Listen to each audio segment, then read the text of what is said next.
안녕하세요. 저는 한국 근대사를 전공하고 있고요. 그리고 이제 대전대에서 학생들을 가르치고 있는 한보람이라고 합니다. 만나 뵙게 돼서 반갑습니다. 제가 오늘 수요 동물대학당 전체 주제가 우리 안에 그들, 그들 안에 우리라고 해서 이제 어떤 우리와 다른 사람들의 그 다양성을 보는 그런 주제의 첫 번째 강의를 맡게 됐는데요. 이제 제가 준비한 주제는 서양 방문객이 본 조선이라는 주제입니다.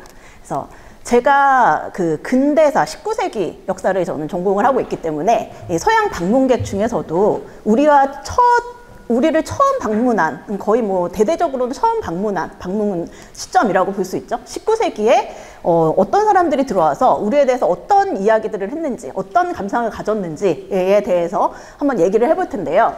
근데 그것만 얘기를 하면 사실 우리와 그들이 있는데 그들의 시각이잖아요. 그렇기 때문에 이번 시간에는 그들의 시각도 얘기를 하지만 그럼 우리는 뭔가? 우리는 뭐였냐? 우리의 정체는 뭐였냐에 대해서 우리는 어떤 생각을 갖고 있었냐? 그들에 대해서 해서 그 각각의 상대방에 대해서 가지고 있었던 생각, 그리고 우리가 우리 스스로에 대해서 그들이 어떻게 생각하든 간에 가지고 있었던 진실이랄까요? 그들이 못 보는 부분, 그런 부분들도 같이 이제 이 조화를 이뤄서 같이 설명을 드리고자 합니다.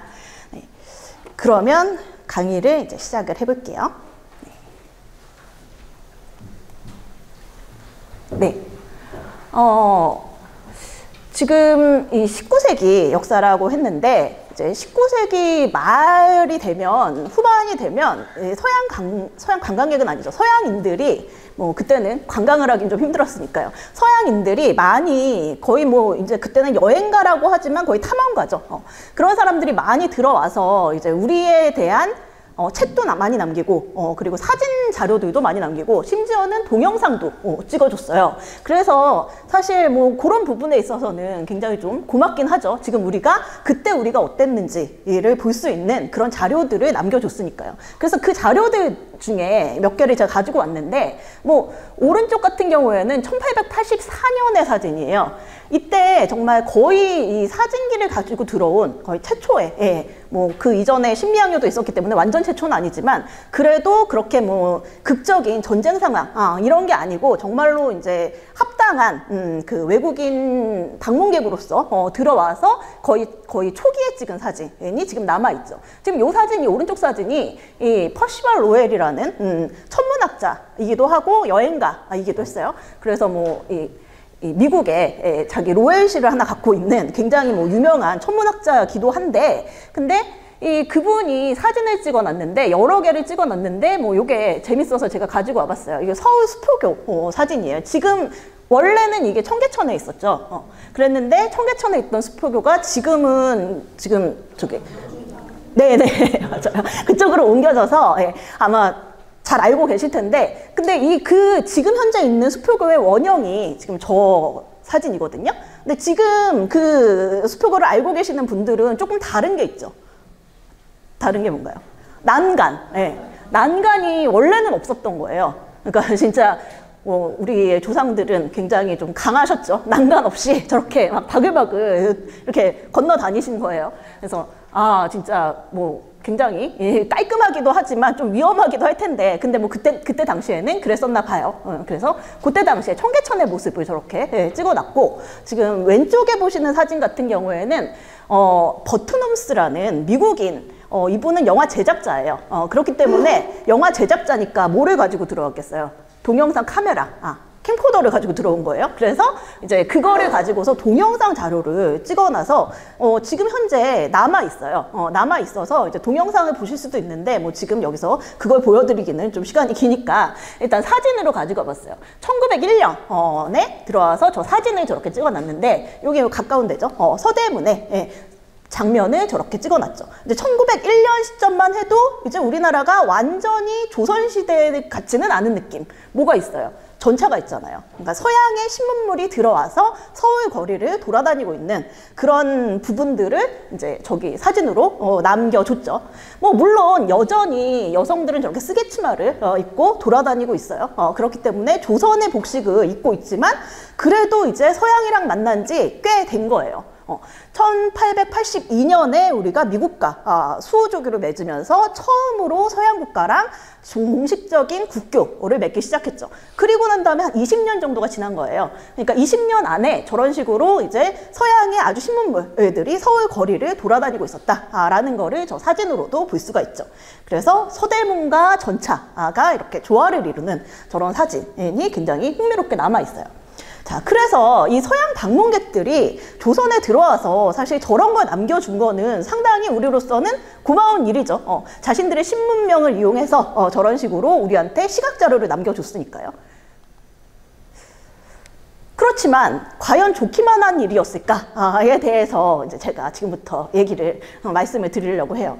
자, 19세기 완전히 새로운 세계가 됐어요. 그 전에는 우리가 만날 일이 없었거든요.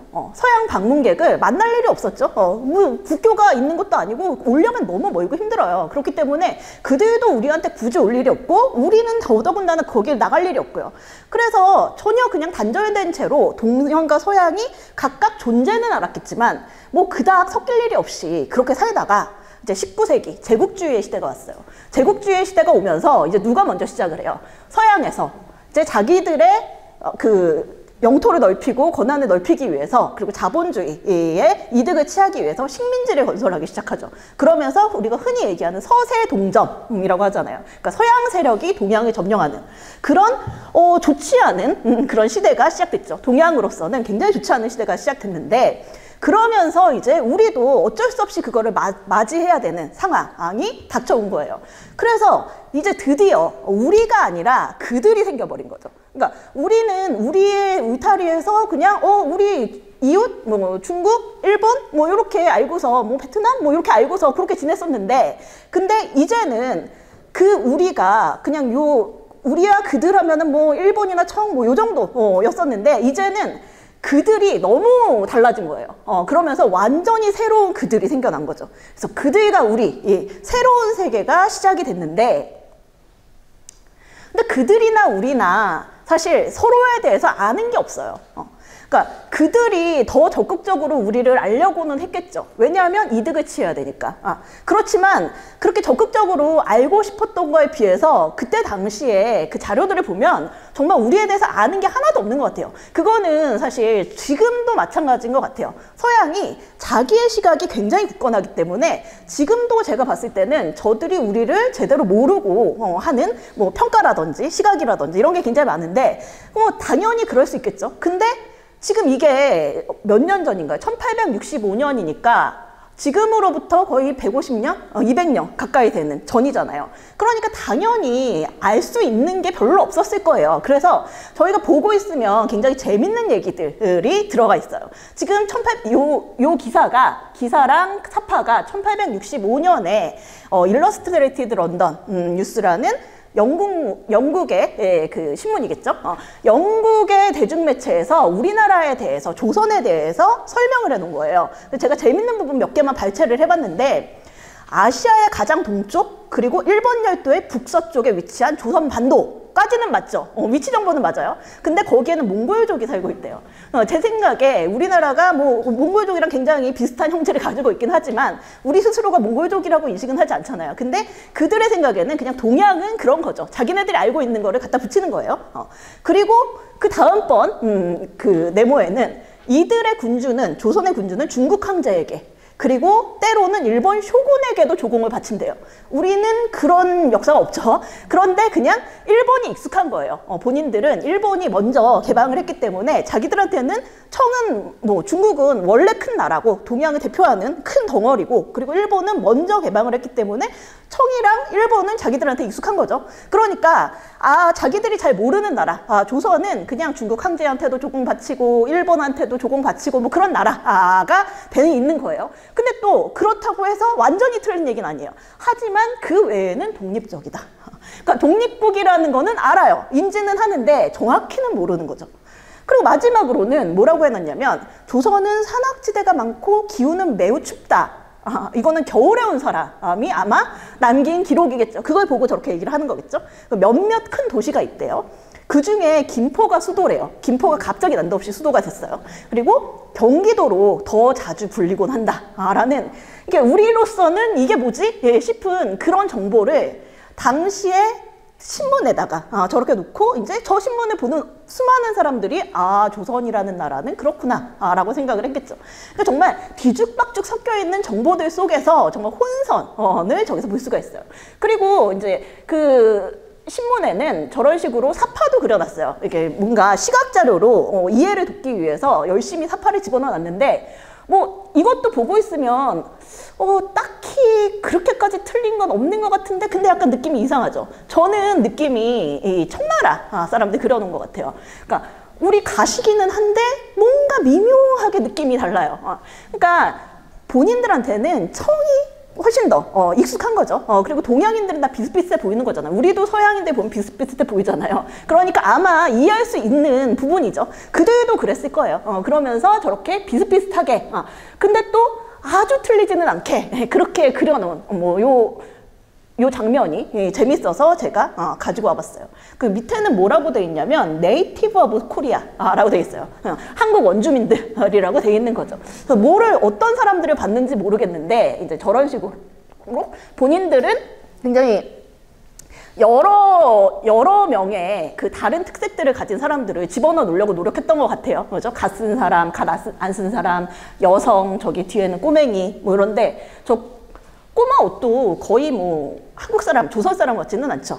그러니까 자기들만의 생각 속에 조선이 갇혀 있었다라는 거죠. 근데 그러면 이 사람들의 이런 생각, 이 사람들은 이 사람들의 입장이 있는데, 그들은 그들의 입장이 있는데, 우리는 어땠을까? 그들에 대해서. 우리는 반가울 수가 없어요. 왜냐면, 물론, 처음에는 그냥 그런가 보다, 낯선 존재, 낯선 존재는 사실 누구한테나 좀 두려운 거잖아요. 그리고 뭔가 제가 힘이 세 보여. 그러면 제가 뭔 짓을 할 것 같죠. 그러니까 당연히 두려움과 약간 좀 낯설음의 대상일 수밖에 없는데, 그래도 처음에는 뭐 그렇게까지는 아니에요. 왜냐하면 우리는 어떤 기조가 있었냐면, 정부에서 조선시대에는 일단 많이 뭔가 그 외부 표류민들이 옛날에는, 지금은 그렇게까지는 없지만 옛날에는 다 배를 타고 다녔으니까 표류해서 도착하는 그 외국인들이 있을 거 아니에요. 그렇기 때문에 뭐 예전에도 있기는 있어요. 그래서 그렇게 오면 이 사람들도 사람이잖아요. 그러니까 당연히 우리는 무슨 기조를 가지고 있었냐면 유언지의라 그래요. 멀리서 온 사람들에 대해서 우리가 너그럽게 대하는 의리가 있다. 그래서 관대하게 대처해야 된다라 그래요. 그래서 우리가 흔히 하는 착각 중에 하나가, 잘못된 정보 중, 조선시대의 잘못된 정보 중에 하나가, 조선시대 사람들은 어디 외국인, 서양인이 오면 막 저 괴물이다 이러고서 막 가서 잡아 때려 죽이고 막 이랬을 것 같은데, 근데 실제로는 사람이잖아요. 사람 대 사람이고 조선은 문명국이에요. 그러니까 그런 야만적인 짓은 하지 않죠. 표류해서 도착한 어려움에 빠진 사람들이 이렇게 배가 표착을 하면 뭔가 저게 뭐지? 저게 뭐지? 할 거 아니에요. 그러고서 그 지방의 지방관한테 보고를 해요. 그럼 그 지방의 지방관이 거기에 이제 관원들을 보내서 문정이라고 해서 그 정황을 한번 살펴본다. 질문한다 라는 거죠. 너네 왜 왔니? 어떻게 된 거니? 왜 배가 부서졌니? 이런 거 물어보는 거죠. 그리고 당연히 부서졌으니까 먹을 것도 없고 잘 데도 없고 뭐 이럴 거 아니에요. 그러면 먹을 거 주고, 물 없으면 물 주고, 뭐 고기 주고, 닭고기 같은 거 주고, 쌀 주고 뭐 이렇게 해가지고 먹이는 거죠. 먹이고서 배를 수리해서 보낼 수 있으면 수리해주고, 배가 도저히 수리가 안 될 지경이다 라 그러면 아예 사람을 붙여줘요. 붙여줘서 이 육로로 해가지고 청나라로 해서 자기 나라에 돌아갈 수 있게, 그렇게 이제 프로세스가 다 구비돼 있었던 거예요. 근데 이제 그렇게 뜨문뜨문 오는 배들은 그렇게 처리할 수 있게 프로세스가 갖춰져 있었지만, 이제는 약간 좀 감당하기 어려운 상황이 벌어져요. 지금 요 기록이 헌종실록, 헌종대의 그 조선왕조실록의 기록인데, 헌종 14년이니까 1848년이에요. 19세기 중반이죠, 딱. 그때 뭐라고 이 기사가 실려 있냐면, 이 해에 여름과 가을 이래에 이양선, 그러니까 그 이상한 서양 배죠. 이양선이 이 경상, 전라, 황해, 강원, 함경 5도의 넓은 바다에, 그러니까 있는 바다는 다 온 거예요. 있는 바다는 다 보일 듯 말 듯 계속 출몰한다는 거예요. 뭐 표류해서 여기 도착하는 것도 아니고 그냥 출몰하고 없어지고 출몰하고 사라지고 이런다는 거예요. 혹은 아득하게 멀리 있어서 우리가 추적을 할 수가 없다라는 거죠. 그리고 혹은 무태 내려서 얘네들이 물을 길어가기도 한대요. 식수가 필요할 테니까. 그리고 혹은 고래를 잡으러 온 거예요. 고래를 잡아서 양식으로 삼기도 했는데 거의 그 수를 헤아릴 수 없을 만큼 많았다. 예, 조선 사람들이 이제는 약간 이거 감당하기가 어려운데? 그리고 얘네가 뭐 어떻게 우연히 사고를 당해서 난파를 당해서 온 게 아니라 얘네가 무슨 의도를 가지고 왔다 갔다 거리는 거잖아요. 그것도 우리 영역 안으로. 그러니까 사실 지금 같으면 말도 안 되는 일이에요. 그죠? 영역 안에 들어오려면 다른 나라, 배가 영역 안에 들어오려면 다 연락이 돼 있어야 되는 거죠. 근데 그냥 쑥 들어왔다가 나가고 지대 필요한 거 있으면은 가지고 나가고 막 이렇게 되는 거예요. 그러니까 당연히 조선의 입장에서는 이거는 경계심의 대상일 수밖에 없는 거예요. 그렇지만 물론 그럼에도 불구하고 표류해서 온 배에 대해서는 우리 나름의 프로세스를 지켜요. 유원지.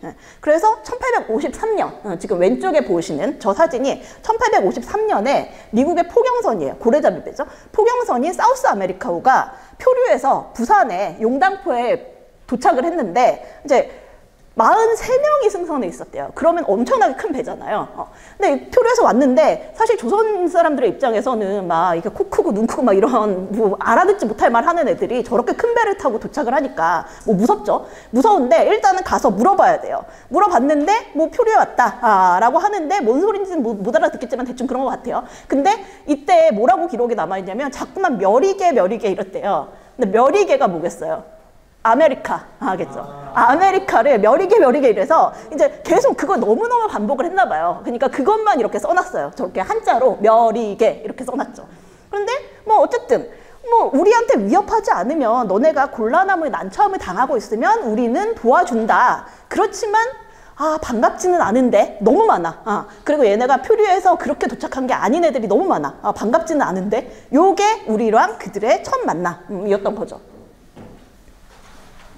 그런데 왜 반갑지 않냐? 그냥 반갑지 않은 게 아니에요. 조선도 바보가 아니잖아요. 그렇기 때문에 알고 있어요. 중국이 먼저 그거를 당하고 있는 거죠. 중국에서 침략을 당하고 뭐 그러면서 아편전쟁이 일어나고 뭐 이런 것들을 다 알고 있죠. 그렇기 때문에 얘네들이 그냥 출몰하는 게 아니다라는 거는 당연히 알고 있어요. 우리가 흔히 조선을 굉장히 뭐 세국정책의 나라라고 생각을 해서 뭐 그런 국제정보 같은 거에 굉장히 어두웠을 거다라고 하는데 항상 생각을 해야 되는 거는 조선은 그 시대에 동양의 선진국이었어요. 그렇기 때문에 문명 선진국이었기 때문에 당연히 외국에서 무슨 일이 일어나는지를 알고 있죠. 물론 우리가 서양에 대해서는 알지 못했겠죠. 그렇지만 그때 당시에는 서양도 그렇고 동양도 그렇고 자기 영역 내에가 국제관계의 전부, 세계라고 생각했기 때문에 뭐 그건 당연한 거였고요. 그렇지만 중국에 무슨 일이 일어나는지 뭐 이런 것들은 다 정보를 입수해요. 거의 계속 사신이 가 있기 때문에 굉장히 기민하게 반응을 하죠.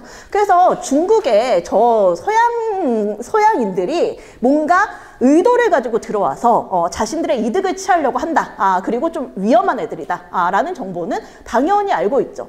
그리고 우리한테도 직접적으로 그런 애들이 하나씩 둘씩 나타나요. 그래서 이른 시점을 보면 1832년이니까 거의 19세기 전반기예요. 전반기부터 이제 충청도 홍주에 누가 나타났냐면 영국의 상선 로드 에머스토가 나타나서 이제 와서 뭐라 그러냐면 우리 교역을 하자 그래요. 장사를 트자라 그러는 거죠. 근데 이게 왜 그러냐면 의도가 당시에 영국이 중국으로 먼저 들어가서 중국이 거대 시장이잖아요. 그러니까 중국 시장을 개척을 하려고 뭐 이수 저수 다 쓰죠. 그런데 당연히 조선이 그 옆에 있으니까 눈에 들어올 수밖에 없겠죠.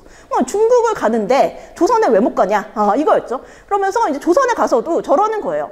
그러면서 압력을 막 행사를 하는 거죠. 자기들이 이제 굉장히 큰 배 가지고 와서 뭐 굉장히 무례한 거예요.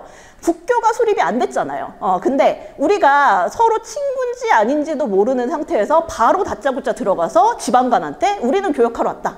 라 그러니까 너무나 무례한 짓을 하는 거죠. 그러니까 이제 그치만 조선 입장에서는 전쟁을 할 수는 없잖아요.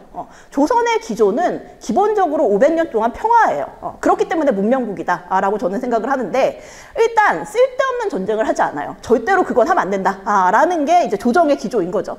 그렇기 때문에 뭐라고 돌려보내냐면 인신무외교라고 해서, 조선이 동아시아의 기존 국제질서 체제 하에서는 이 뭐죠? 그 종주국, 청나라와 속국은 아니죠. 그 번국이라고 하는데, 번국인 조선으로 이제 층위가 나뉘어 있었잖아요. 근데 이거를 또 우리가 현대인의 관점에서는 아, 저거 무슨 식민지 아니었어? 조선이 왜 이렇게 찌질했지? 라고 생각하지만, 그치만 어떤 게 더 가깝냐면, 이 지금 이 현대사회에서 보면 미국과 한미관계? 그러니까 동맹관계인 거죠. 그래서 우리가 미국이랑 동맹관계이지만 미국의 속국은 아니잖아요. 독립국이잖아요. 그렇기 때문에 인신무외교를 내세워서 번국은 외교권이 없다, 우리는 외교하지 않는다 라고 내세웠지만, 그렇지만 뭐 이거는 종속국이어서 그런 게 아니라 우리는 동맹관계 하에서 움직인다 라는 우리의 국제질서 관념을 얘기를 한 거죠. 그러면서 이 얘기를 하면 굉장히 좋은 게, 이런 무례한 서양이 들어왔을 때 이 얘기를 내세워서 이거를 방패로 삼을 수가 있어요. 그러면서 우리는 그래서 안 돼, 너네랑 못해 라고 해서 좋게 돌려보내는 방편인 거죠. 뭐 이때는 당연히 이럴 수밖에 없어요.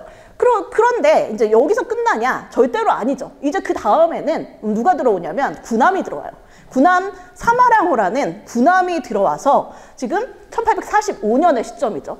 들어와서 뭐를 하냐면 제주도랑 거문도 연해를 7주 동안 왔다 갔다 거려요. 왔다 갔다 거리면서 측량을 하는 거죠. 그러면서 여기 지형이 어떻고 막 이런 것들을 보는 거예요. 그리고 이제 무례함을 넘어서서 그 포와 검으로 포를 쏘고 그 칼을 휘두르면서 조선인들, 거기 현지인들을 위협을 하는 거죠. 이제 이 정도 되면 침략자인 거예요.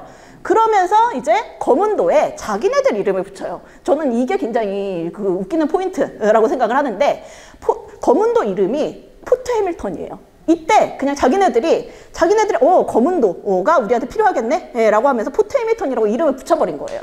왜 필요했을까요? 당시에 제국주의 세계에서 영국이 누구랑 대항을 하고 있었냐면 러시아랑 대항을 하고 있었어요. 그래서 러시아랑 영국이 서로 대항하는, 그래서 러시아를 어떻게든 진압을 해야 되는 그 상황에서 영국이 러시아를 진압하려면 누구를 끌어들여야겠어요? 당연히 청이나 조선이나 러시아 인접 국가들을 자기네 편으로 끌어들여야겠죠. 그러니까 굉장히 이제 영국으로서는 러시아 때문에 조선 영역이 중요해졌던 거예요. 그래서 실제로 이때 1845년에 거문도에다가 포트 해밀턴이라는 이름을 붙여놓고서, 그리고 40년 후에 뭐를 해요? 거문도 점령을 하잖아요. 1885년부터 7년까지 2년 동안 점령을 하는 거문도 점령 사건을 일으키는데, 이러니까 이제 우리 입장에서는 얘네는 산뜻한 아니면 뭐 좋은 느낌의 친구가 안 되는 거예요. 그러면서 이제 결정적으로 또 무슨 큰일이 일어났냐면, 아주 유명한 사건이죠. 모두 알고 계실 텐데 1866년에 제너럴 셔머너 사건이 일어나요. 이거는 미국의 상선이죠. 이제 나라는 바뀌었어요. 나라는 바뀌었는데 하는 짓은 똑같은 거예요. 와서 교역하자. 그러면서 교역을 하려고 그러면 사람이 이렇게 같이 거래를 하자 그러면 신뢰관계가 기반이 돼야 되는 거잖아요. 근데 그런 거 소용없는 거예요. 그냥 와서 일단 교전을 해요. 그러면서 너네를 박살내고, 그리고 너네를 종속을 시킨 다음에 교역을 하겠다라는 태도인 거죠. 근데 이러니까 이 조선 입장에서는 어떻겠어요? 이게 말이 돼? 이게 정말 그 상식적으로 말이 되는 행위야? 라는 게 당연하겠죠. 그러니까 누가 그때 나서냐면, 우리가 개화파의 거두라고 알고 있는 박교수가 그때 평안도 관찰사였어요. 대동강을 거슬러 올라와서 통상을 요구하니까 이제 박교수가 처음에는 좋게 가라 하다가 이제 와가지고 막 행패 부리고 조선 사람들 막 납치하고 상하게 하고 이러니까, 이제 평양 그 관민들이 같이 모여가지고 박교수가 지휘를 해가지고 배에다가 불 붙인 배를 거기다가 이제 제너럴 셔머너 쪽으로 날려보내는 거죠. 이렇게 띄워보내는 거죠. 그렇게 해가지고 이제 폭발을 시켜서 전체를 격침을 시켜버려요. 그러니까 요거를 빌미로 해서, 요 사건을 빌미로 해서 뭐가 일어나냐면 몇 년 후인 1871년에 신미양요가 일어나죠. 그러니까 사실 서양패가 조선에 접근한 게 산뜻한 이유가 하나도 없어요. 우리 입장에서는 저 서양인 그들이 우리한테는 적이구나 라고 인식할 수밖에 없는 그런 상황이 굉장히 오랫동안 벌어졌다라는 거죠. 그러면 그들은 우리를 어떻게 생각했냐? 그들 입장에서는 조선은 은둔의 나라라는 거예요. 근데 이게 우리 입장에서 보면 좀 말이 안 되는 거죠. 니네가 몰랐다고 우리가 은둔이야? 라는 건데 본인들 입장에서는 자기들이 몰랐기 때문에 은둔의 나라라는 거예요. 그러면서 뭐라고 얘기를 하냐면 지금 요 기사가 이 코리아 앤 조선랜드, 그 조선과 조선 땅이라는 제목으로 연재가 된 이 하퍼스 위클리라는 미국 잡지예요. 미국 잡지에 우리나라의 서울 주재 미국 공사관 서기관으로 1887년부터 9년까지 있었던 그 찰스 샤이에 롱이라는 공사관 서기관이 조선에 있다가 이제 자기네 나라로 돌아가서 우리나라에 대한 기사를 쓴 거예요. 그래서 우리나라 뭐 이렇게 지도도 막 열심히 그려놓고 이랬죠. 자기는 이미 2년을 조선에 있었던 거예요. 근데 그럼에도 불구하고 그리고 시점도 1889년이니까 이미 서양에 개방하고 몇 년이 지난 다음이잖아요. 근데 그럼에도 불구하고 그들에게는 여전히 조선은 은둔의 나라다라는 거죠. 그래서 뭐라고 써놨냐면 세계 역사상 아주 오래전부터 미지의 세계에 열광하며 대망을 품은 사람들을 매혹시키는 신비로운 곳은 지구상 어느 곳엔가 항상 있었다. 과거로 거슬러서 수세기 동안 낡하게 수원지는 신비의 도시 엘도라도처럼 여러 국가의 탐험 욕구를 자극했다. 근데 거기 말고 또 나타났다라는 거예요. 전설과 허구에 감싸인 또 다른 곳. 은둔의 나라로 알려진 조선은 오늘날 세계의 관심을 끌고 있다. 그러면서 한국은 그 모습을 세상에 드러내지 않은 채 남아있는 마지막 국가들 중 하나이다. 그러니까 무슨 우리가 굉장히 이 세계에서 없었는데 거의 무슨 이렇게 막 은밀하게 숨어 있다가 짠 하고 나타난 것처럼 그렇게 묘사를 해놨어요. 근데 우리 입장에서는 우리가 몇천 년 동안 여기서 우리의 문명을 이루어놨는데 근데 이게 무슨 일이지? 싶은 그런 시각인 거죠. 이제 이게 그들의 시각이다라는 거죠. 그러면서 이제 뭐라고 해놨냐면 이때 당시에 어떤 미국 서양인들의 시각을 잘 보여주는 그런 기사라서 제가 몇 개 더 갖고 왔는데 몇 부분을 더 가지고 왔는데 이제 1866년 병인양요에 대해서는 프랑스군의 총성이라고 이름을 붙였어요. 그리고 1871년 신미양요에 대해서는 미개인과의 작은 전쟁. 그러니까 그 자기들은 문명국이고 조선은 미개인이라는 거예요. 근데 그게 뭐 큰 전쟁도 아니고 굉장히 작은 개별 전투였다라는 거죠. 여기에 그들의 시각이 굉장히 압축적으로 들어가 있다라고 저는 보는데 근데 그 전쟁이 또 뭐라 그러냐면 조선의 자부심을 드높이고 조약을 체결하는데 적지 않은 영향을 미쳤다는 것은 의심할 여지가 없다. 이게 뭔 소린가요? 한번 보죠. 더. 프랑스와 미국이 그 두 강대국이 한국에 관심을 갖게 된 거를 조선이 알았다는 거예요.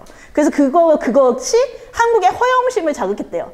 그러니까 아무것도 아닌 나라인데 그렇게 강대국들이 자기들한테 관심을 가지니까 이제 허영심이 자극됐다라는 얘기죠. 굉장히 어리둥절한 우리로서는 얘기예요. 그러면서 4,000년 동안 만들어온 자신들의 문명 속에서 뭐 여기는 문명이라고 하긴 했네요. 문명 속에서 신성화된 그들의 체면과 편견의 장벽은 강화도에서의 폭발음과 함께 결국 영원히 무너졌다. 그러니까 자기네들이 점령을 했다라는 시각인 거죠.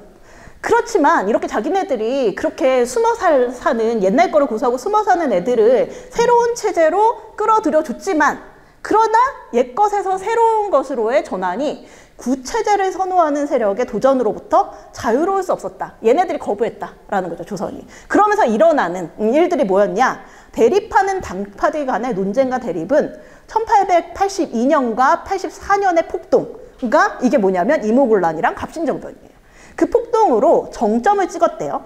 그런데 그들은 이상하게도 일본에 대항하는데 대부분의 힘을 소진했대요. 이상하대요, 이게. 그리고 일본인들은 그들 특유의 영웅주의와 용맹함으로 한국인들을 대했대요. 그래서 여기에서 단 한 명의 유럽인도 이 사건과 관련하여 공격이나 모욕을 당하지 않았다는 것을 밝힐 필요가 있다. 그러니까 일본은 자기네들을 공격하지 않는다라는 거죠. 그리고 사실상 시끄러운 집안 싸움과 같은 일에 뭐 자기들이 봤을 때는 그냥 집안 싸움인 거예요. 조선이나 일본이나 이런 거죠. 그런 일에 불필요하게 큰 관심을 우리가 가졌던 거라는 결론에 자연스럽게 이르게 된다. 그러니까 쟤네들끼리 그냥 치고받고 싸운 거야. 그러니까 우리는 별 상관없는 일이야. 뭐 우리한테 뭐 별로 그렇게 나쁜 것도 없고 지들끼리 알아서 한 거니까 뭐 이런 시각인 거죠. 굉장히 뭐 근데 사실 이거를 바꿔서 생각하면 우리도 그럴 수 있을 거예요. 우리도 뭐 영국이나 프랑스나 뭐 프랑스나 벨기에나 뭐 그렇게 생각할 수 있겠죠. 그러니까 본인들 시각에서는 굉장히 그냥 동양은 하나인 거예요. 그치만 일본은 자기네들이랑 교류가 훨씬 작고 일본이 뭐 그런 선전전 이런 것들을 굉장히 잘하죠. 그러니까 일본에 대해서는 굉장히 높이 평가하는 경향이 있어요. 그리고 대부분의 서양인들이 보통 그냥 한국만 방문하는 게 아니라 보통은 이제 그 기관선이 일본을 거쳐서 조선으로 들어오기 때문에 일본에 들어와서 어떤 선입견, 조선에 대한 선입견 같은 거를 가지고 들어와요. 그렇기 때문에 굉장히 일본과 조선에 대한 어떤 시각 차이가 많이 나는 것도 뭐 특징이죠. 어쨌든 뭐 요 내용들을 보면 정말 그들이 우리를 제대로 이해하려는 마음이 있었는가에 대해서는 뭐 저는 부정적이라고 봅니다. 그런데 우리 입장에서는 어때요? 자기들은 뭐 프랑스군의 총성, 미개인과의 작은 전쟁 뭐 이런 식으로 얘기를 했지만 우리 입장에서는 정말 난데없는 날벼락이에요. 우리 입장에서는 그들이 미개인이죠. 우리는 평화롭게 있는데 평화로운 국가에 들어와서 말도 안 되게 무력을 행사를 하는 거예요. 병인양요 같은 경우에는 9월 25일에 프랑스 군함 3척이 한강에 진입을 해서 이제 한 15일 보름 정도 있다가 극동함대 사령관 로즈 대체도 여기 7척의 군함을 가지고 들어와요. 그리고 1000명의 병사가 강화도로 진격을 하는 거예요. 도대체 왜 우리는 쟤네가 왜 저러지? 싶은 굉장히 난데없는 일인 거죠. 그러면서 이제 갑곡진에 상륙을 하고 그리고 강화부를 점령하고 휘저어놓고 나가는 거죠. 그리고서 몇 년 후인 1871년에는 신미양요. 이번엔 미국이 들어와요. 미국 아시아함대가 군함 5척을 끌고 병력 1230명을 이끌고서 충청도 해역에 진입해서 또 이번에도 또 강화도로 들어오는 거죠. 강화도로 들어와서 이제 우리가 너네 나가 하면서 했는데 안 나가요. 그러니까 무력 충돌이 벌어지는 거죠. 그러고서 이제 어떻게든 들어와 보려고 했는데 정말 신미양요 때 처절하게 싸웠잖아요. 거의 다 죽어가면서 조선군이 싸우고 그러니까 이제 미국이 약간 질린 거예요. 저 정도로 싸우면 우리가 들어가 봤자 좋을 거 없겠다. 이러고서 물러간 거죠. 그러니까 그런 자기네들이 굉장히 미개한 짓을 한 거예요. 야만적인 짓을 한 거잖아요. 전쟁은 야만이잖아요. 그런데 거꾸로 자기네들의 시각은 미개인과의 작은 전쟁이었다라고 얘기를 하는 거죠. 우리 시각으로 보면 굉장히 어처구니 없다라고 할 수 있죠. 우리 입장은 어떤 거냐면 당시에 병인양요 당시에 우리 입장을 담은 자료들을 제가 찾아보니까 뭐 이런 거예요. 이제 병인양요 때 프랑스 함대가 막 들어오는데 그 강화유수, 강화도 그 지방관이죠. 이인기가 뭐라고 보고를 하냐면 제가 잠깐 사이에 앉아서 성을 전부 잃어버렸대요. 그럼 강화도가 무너지면 이제 바로 서울로 들어오는 거잖아요. 그러니까 전부 잃었으니 이제 서울을 침범하는 일이 숨쉴 사이에 닥칠 겁니다. 그 동쪽을 향하여 통곡할 뿐 제가 드릴 말씀이 없습니다. 라고 보고를 올려요. 그럼 이제 정말 난리가 난 거예요. 전쟁이구나. 그래서 이 보고가 1차로 딱 그 서울로 도착을 하니까 이 당시에 경복궁을 중건하고 있었던 시기예요. 1866년이니까. 이 경복궁 영건일기가 굉장히 기록이 자세하게 잘 남아있는데 그때 당시에 정황을 저기에 어떻게 써놨냐면 이 보고가 1차로 도착을 하자 도성안, 서울 사람들이 넋이 나가지 않은 자가 없었대요. 통진을 지켜내지 못했다는 보고까지 연달아 오니까 이 강화랑 통진은 서울의 목구멍 같은 곳이어서 한번 돛에 바람 한번 딱 받으면 도달할 정도로 굉장히 가까운 거리인데 정말 이거 어떡하냐 라고 그러면서 그 소문이 나니까 사람들이, 민들이 모두 조석간에도 보장을 할 수 없다는 거를 알고서 이제 금방 올 거다라고 하면서 목 놓아서 울면서 성 밖으로 나갔대요. 이게 무슨 민폐예요. 정말 말도 안 되는 일이 우리로서는 벌어진 거죠. 당시에 서울이 얼마나 혼란스러웠는지 기록에 따르면 일단 프랑스군이 한강 입구를 봉쇄를 하니까 서울로 배가 들어와서 물자가 왔다 갔다 해야 되잖아요. 근데 그게 보급로가 막히니까 물가가 폭등해버려요. 그러면서 이제 여기 들어오겠다. 그럼 뭐 해야 돼요? 일단 도망가야 되는 거잖아요. 그러니까 피난 가는 거예요. 피난길에 나선 사람들이 사대문에 길을 메웠대요. 서울 시내 집 7,000호가 정말 텅텅 빌 정도였다. 그러니까 서울이 막 정말 들썩들썩 거린 거예요. 10집 중에 9집은 피난을 갔다라는 거니까 너무나 이거는 무례한 행위를 넘어서서 굉장히 야만적인 행위를 우리한테 한 거죠. 그렇지만 뭐 그들은 굉장히 당당하죠. 그러면서 이제 우리가 10월 19일에 너네 이렇게 침략을 하면 어떡하냐 라는 굉장히 이성적인 그 경문을 보내요. 그런데 거기에 대해서 로즈 제독이 뭐라고 거만하게 답을 하냐면, 조선 정부가 옛날에 너네 프랑스 선교사를 학살했잖아. 그거에 대한 보상을 요구하러 왔어.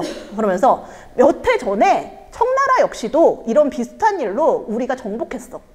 그러니까 영불 연합군이 북경을 함락시켰던 거죠. 그러니까 너네 그거 알지? 위협을 하는 거예요. 그러면서 너네 나의 요구를 받아주지 않으면 조선에 대해서 가장 가혹한 보복을 할 것이다 라고 거의 선전포고를 하는 거죠. 그러면서 요구하는 게 뭐냐 봤더니 프랑스 선교사의 학살과 관련된 3명의 정승을 엄벌에 처할 거. 근데 누군지도 몰라요. 그냥 엄벌에 처하라는 거예요. 그리고 조약 초안을 공동 작성하기 위해서 전권을 가진 사절을 프랑스군의 우리 진영으로 파견해라. 갑자기 쳐들어와서 조약을 맺어 라고 하는 거죠. 그러니까 이거는 조선의 입장에서는 뭔가 어떤 나라랑 국교를 맺고 하는 거는 굉장히 문명적인 행위잖아요. 친구를 사귀고 하는 행위이기 때문에 굉장히 문명적인 행위인데, 이런 식으로 위협을 해서 이렇게 한다고? 이게 무슨 말도 안 되는 일이야 라는 입장이 당연히 될 수밖에 없겠죠. 그러니까 이제 결사항전을 해서 싸워서 내보냈죠. 그러고 난 다음에 이제 조선이 뭐라 그러냐면, 조선은 그쪽에 직접적으로 메일을 보낼 일이 없어요. 왜냐하면 국교가 수립이 안 됐잖아요. 그건 불법인 거죠. 그러니까 조선은 합법적으로 어떤 루트를 통해서 하냐면, 청나라랑 프랑스가 국교 상태니까 청나라를 통해서 항의를 하는 거예요. 청나라를 통해서 외교문서, 자문을 보내서 뭐라 그러냐면, 우리나라가 프랑스랑 본래 교섭도 없었는데 어떻게 우리가 화의를 이룰 수가 있냐. 우리는 원래 친구도 아니었다. 근데 무슨 절교냐 라는 거죠. 그러면서 통상과 선교의 문제는 우리나라 법에 따라서 거절한 일이다 라고 해요. 그리고 대체로 천하의 각국이 서로 전쟁을 할 때는 반드시 먼저 실정을 자세히 알아보고 불화를 맺는 단서를 똑똑히 잡은 다음에 실제로 정말로 전쟁을 해야겠다라고 할 때야 비로소 군사를 일으킬 수 있는 건데, 문명국은 이렇게 한다는 거죠. 근데 지금 프랑스인들은 우리나라가 미비하다고 엿보고 강압으로 느닷없이 들어와서 온 성을 모두 불사르고 허물고 재화까지 약탈해갔다. 이것은 곧 약탈을 일삼는 포악한 도적무리와 마찬가지다 라는 거예요. 그러면서 니네가 요구한 통상이 이런 거냐, 아니면 니네가 요구하는 성교가 이런 거냐 라는 거죠. 저렇게 야만적인 행위를 하면서 어떻게 통상이나 성교를 우리한테 요구하냐라는, 지금 봐도 너무나 보편적인, 너무나 당연한, 정당한 항의예요. 우리의 입장은 이랬던 거죠. 그렇지만 다시 아까 나온 그 샤이에롱 주한미국공사관 서기관이었죠. 샤이에롱으로 다시 돌아가 보면, 이제 이런 일을 겪고 난 다음에 좀 이따가 이제 우리가 어떤 그 대응법을 취했는지에 대해서 얘기하겠지만, 대응법이 뭐예요? 그래도 우리는 변화를 받아들인다 라는 거였죠. 그래서 이제 미국과 통상 관계를 맺고 이제 새로운 세계로 나아가기 시작하는데, 그 새로운 세계로 나아가고 난 82년에 조약 관계를 맺었으니까 나아가고 난 87년 5년 후에요. 5년 후에도 사실 이 서양과 우리의 그런 오해, 잘 모름, 무지 이런 것들이 그렇게 쉽게 풀리지는 않을 만하다라고 느껴지는 게 뭐냐면, 이 샤이에롱의 여행 루트예요. 여행 루트를 보면 이 샤이에롱이 뉴욕에서 출발을 해요. 뉴욕에서 출발해서 제물포까지 오는데, 그 뉴욕에서 제물포까지 오는 시간이 며칠이 걸리냐면 9월 3일에 출발해서 10월 28일에 도착하니까 56일이 걸려요. 그러니까 정말 지금은 미국 가는 거 한 10몇 시간이면 가잖아요. 근데 이때는 상상을 못하는 거죠. 한 번 여기로 온다는 거는 정말 너무나 그들이 미지의 세계 정글 탐험처럼 생각했던 것도 그렇게까지 무리한 일은 아니었다 싶은 게 요 루트를 보면 알 수 있어요. 제가 이제 그냥 쭉쭉 직선으로 그려놨지만, 정말 배, 자동차, 기차 이런 것들을 다 타고 정말 돌아 와야 그래야 서울까지 도착을 하는 거예요. 뉴욕에서 샌프란시스코까지 대륙횡단을 해서 가고, 그리고 거기서 이제 요코하마까지, 일본까지 배를 타고 돌아 오겠죠. 그러고서 이제 거기서 나가사키까지 또 가서, 그리고 나가사키에서 배를 타야 비로소 제물포에 도착을 하는 거죠. 그럼 제물포에서 서울까지도 가깝진 않잖아요. 인천에서 서울까지 가깝진 않기 때문에 정말 엄청난 여정. 육로와 해로를 따라서 16,000km 정도의 여정이라 그러니까 뭐 우리가 서로 무지하고 오해를 하고 있는 것도 뭐 그닥 무리한 일은 아니죠. 무리한 일은 아닌데 뭐 어쨌든 이 샤이에롱이 본 조선에 그들이 바라본 조선에 대한 첫 인상이 재밌어서 제가 뭐 재밌는 부분들을 조금 발췌해 봤어요. 뭐라 그러냐면 제물포에 딱 내린 거예요. 제물포에 내리자마자 우리에 대해서 첫인상이 뭐냐면 제물포 거리는 전형적인 국경도시의 모습과 흡사하였다. 그러니까 이미 많이 우리가 개방을 한 거예요. 그래서 항구가 되게 국제도시가 됐다라는 거죠. 근데 거기에 뭐가 특징적으로 보였냐면 맥주와 그로구주는 럼주에다가 물을 좀 탄 그런 술이래요. 그거를 술을 파는 상점들이 눈에 띈다. 맥주와 럼주라는 매개체를 통해서 서구 문명을 향해 첫 걸음을 내디뎠다는 점이 이채롭다. 그러면서 술은 사람을 죽일 수도 살릴 수도 있다. 근데 미국 인디언들은 이것 때문에 죽었지만 한국인들은 그들이 처음 세상에 알려졌을 때 이미 상당한 술꾼들이었기 때문에 술이 그들에게 해하게 될 것을 걱정할 필요는 없다. 그러니까 뭐 예나 지금이나 우리는 참 술을 좋아했구나 라는 거를 뭐 요 그림에서도 알 수 있죠.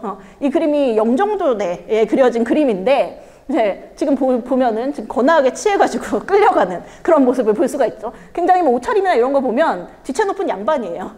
양반이고 뭐가 없는 거죠. 그러니까 이 시대에 이 19세기에 서양인들이 들어와서 남겨놓은 기록을 보면 우리가 굉장히 술을 많이 마셨구나라는 거를 알 수가 있어요. 뭐 요것뿐만 아니라 여기저기 이제 술 취한 사람들이 막 뻗어 있다 막 이런 게 되게 신기해 보였나 봐요. 그런 기록들이 많은데 뭐 첫 인상부터가 저랬다는 거죠. 그리고 또 이제 수많은 초가집 마을을 지나서 서울을 가는데 좋은 뷔페식을 제공받았대요. 근데 저도 처음에는 이게 무슨 뷔페? 그런 게 어딨지 우리나라에 있었을까 싶은데 아마 제 생각에는 우리가 밑반찬들이 많잖아요. 그러니까 자기들은 이게 뷔페라고 생각했던 것 같아요. 그래서 근데 막 만족스러웠나 보죠. 그러니까 한국인들의 식욕과 소화력은 대단하대요. 뭐 예나 지금이나 그런 거죠. 한국인들에게 식사란 큰 기쁨을 주는 일이다. 한국의 노동력이 저렴하다면 생활비 또한 저렴하다고 할 수 있다. 국, 고기, 김치, 곶감, 곶감을 정말 좋아했나 봐요. 그런 것들이 50냥이면 된다. 이것은 4센트에 불과한 작은 금액이다. 따라서 한국인은 불쌍한 사람들이 아니다. 근데 보니까 자기네들은 미개인이라고 생각하고 왔는데 얘네 되게 잘 먹네, 잘 먹고 사네 막 이러는 거예요. 오히려 나는 왕자든 소장농이든 저녁 식사를 먹지 않는 경우를 보지 못했다. 사실 이들에게는 맛있는 식사가 지상의 목표인 것처럼 보인다. 그러니까 약간 좀 웃기기도 한데 이 행간에 들어있는 진실이 뭐예요? 자기들은 조선인을 미개인이라고 생각했는데 미개인이면 그냥 뭐 잘 사는 사람들은 자기네들이 똥덩어리고 잘 살고 못 사는 사람들은 밟히고 살아야 되는 거잖아요. 근데 그게 아니다 라는 거를 굉장히 진실을 보여주고 있어요. 그러니까 누구도 저녁을 굶는 사람이 없다 라는 거죠. 이런 부분들을 우리가 좀 잘 캐치를 할 필요가 있다 라는 거죠. 그렇지만 뭐 그럼에도 불구하고 저런 얘기들을 쑥쑥 넣어놓음에도 불구하고 자기가 직접 목격한 사실들을 쑥쑥 넣어놓음에도 불구하고 여전히 편견, 그들의 오만이랄까요? 편견은 어쩔 수가 없는 게 자기네들이 뭐라고 얘기를 하냐면 내가 도착한 그날 미국 회사에 관심이 있는 소사화라고 적어놨는데 이게 뭐 이름을 적어놓은 건지 뭔지는 도저히 알 수가 없어요. 뭘까요? 신석호 뭐 정도가 될까요? 하여튼 이름일 것 같은데 근데 보부상 중에 부상이었대요. 근데 그 소사카라는 현재 점잖은 남자가 나를 찾아왔다. 저는 이것도 굉장히 재밌는데 보부상이면 그렇게 양반층이나 이렇게 점잖을 수 없다고 우리가 생각하잖아요. 근데 굉장히 점잖은 사람이 찾아왔다라는 거예요. 조선인들의 어떤 뭔가 매너? 이런 것들이 들어가 있는 거죠. 그는 솔직하고 똑똑한 사람이었고 동양인 특유의 돌려말하는 모습을 보이지 않았다. 이게 동양인, 어디 동양이라고 생각했는지 모르겠는데 뭐 일본일 수도 있겠죠. 그는 하고 싶은 말을 직설적으로 요점 있게 잘 전달하였다. 이 상황을 묘사하자면 호기심에 가득 찬 눈빛으로 나의 출신지인, 자기의 출신지인 위대한 서양 세계에 대해서 알고 싶어 해서 우리는 대화를 나누었다. 그러니까 자기들은 그레이트한 거예요. 위대한 거고, 이제 얘네들은 미개하다. 근데 나오는 내용들을 보면 우리는 뭐 거지도 없고 뭐 이렇게 아무리 못 사는 사람도 저녁 먹고 살고 막 이러는 건데 저는 그러면 자기들이 조금만 정신 차려서 봤으면 이게 어떻게 미개일 수가 있을까? 가장 문명화된 세계만 할 수 있는 나눔이잖아요. 그런데 굉장히 이제 자기들의 생각에 갇혀 있는 거죠. 그러면서 뭐라 그러냐면 서울로 들어가는 길의 풍경은 인상적이었다. 해가 질 무렵에 멀리 보이는 북악산은 위험 있는 주변 산들과 함께 수평선 위로 멀리 보였고, 그리고 출입로인 장엄한 대문이 여기저기 보이기도 한다. 그러나 멀리서 보이는 것이기에 착시가 있을 것이다 라고 하면서 멋있다. 근데 뭘 덧붙이냐면, 왜냐하면 일단 성문 안으로 들어서면 사방에 초라한 초가집과 우물웅덩이, 고약한 냄새 등으로 인해 성 밖에서 보았던 석양 속의 환상적인 모습은 사라지고 말기 때문이다. 그러니까 위생이 안 좋다라는 거죠. 근데 여러 서양인들이 이 점을 지적을 해요. 이 점을 지적하면서 조선이 굉장히 비위생적이다라고 하는데, 근데 사실 이거는 우리가 면밀히 좀 반대로 생각해 볼 필요도 있을 것 같아요. 그러면 그때 그들은 그렇게까지 위생적이었나? 라는 거죠. 그러니까 항상 비교를 어떻게 하냐면, 본인들은 되게 상류층, 그리고 우리는 굉장히 하류, 길거리 이런 데를 비교하면서 우리는 야만이다 라는 시각을 가지고 있는 거죠. 이제 이런 부분들에 대해서도 우리가 앞으로 면밀하게 같이 얘기를 해야 될 것 같아요. 그들과 우리의 소통이 돼야 되겠죠. 그러면 이제 첫 만남에 대해서 얘기를 해봤어요. 그렇게 산뜻하지만은 않은 첫 만남인 거죠. 그런 산뜻하지만은 않은 첫 만남에서 조선은 어떤 선택을 했냐? 굉장히 조선적인 선택을 했다라고 저는 평가를 해요. 뭐냐면 우리는 적응해요. 새로운 거를 별로 두려워하지 않아요. 이게 저희가 더 연구가 돼야겠지만, 조선이라는 국가, 유교, 성리학이라는 사상 자체가, 우리는 너무 그거를 막 유교면은 굉장히 고루하고 답답하고 이 편견에 갇혀 있지만, 실제로 성리학이라는 거는 항상 우리가 현실에 맞게 뭔가를 발전시켜야 된다라는 게 기본적으로 깔고 있는 기조예요. 그렇기 때문에, 그리고 이제 그 성리학에서 제일 중요한 게 뭐예요? 과거잖아요. 그러니까 능력 있는 놈이 올라가야 된다 라는 게 성리학의 기조죠. 그러면 그런 기조가 있는 사회, 그런 문명권에서 사는 사람들은 언제나 혁신을 할 수밖에 없어요. 능력을 보여줘야 되고 새로운 세계에 적응을 해야 되고, 그래서 우리는 나름대로 계속해서 그런 기조를 가지고 발전을 하면서 우리의 문명을 이루어놨던 거죠. 그게 동양 문명권 안에서 많이였을지라도 자기들이 몰랐다고 해서 우리가 미개하게 고루하게 멈춰 있었던 건 아니잖아요. 그러니까 우리의 기조는 일단 새로운 것을 거침없이 받아들인다라는 거예요. 그런 우리의 특성, 우리 문명의 특성이 이때 당시에 서양과의 만남에서도 거침없이 드러나요. 물론 걔네들이 침략을 해오면 우리도 당연히 문명국으로서 우리가 이렇게 뚫고 들어갈 수는 없는 거잖아요. 그러니까 대응을 하지만 그렇지만 니네가 신사적으로 나오고 매너 있게 나오면 당연히 우리도 신문물을 받아들인다. 그리고 그게 어디서부터 시작되느냐? 왕부터예요.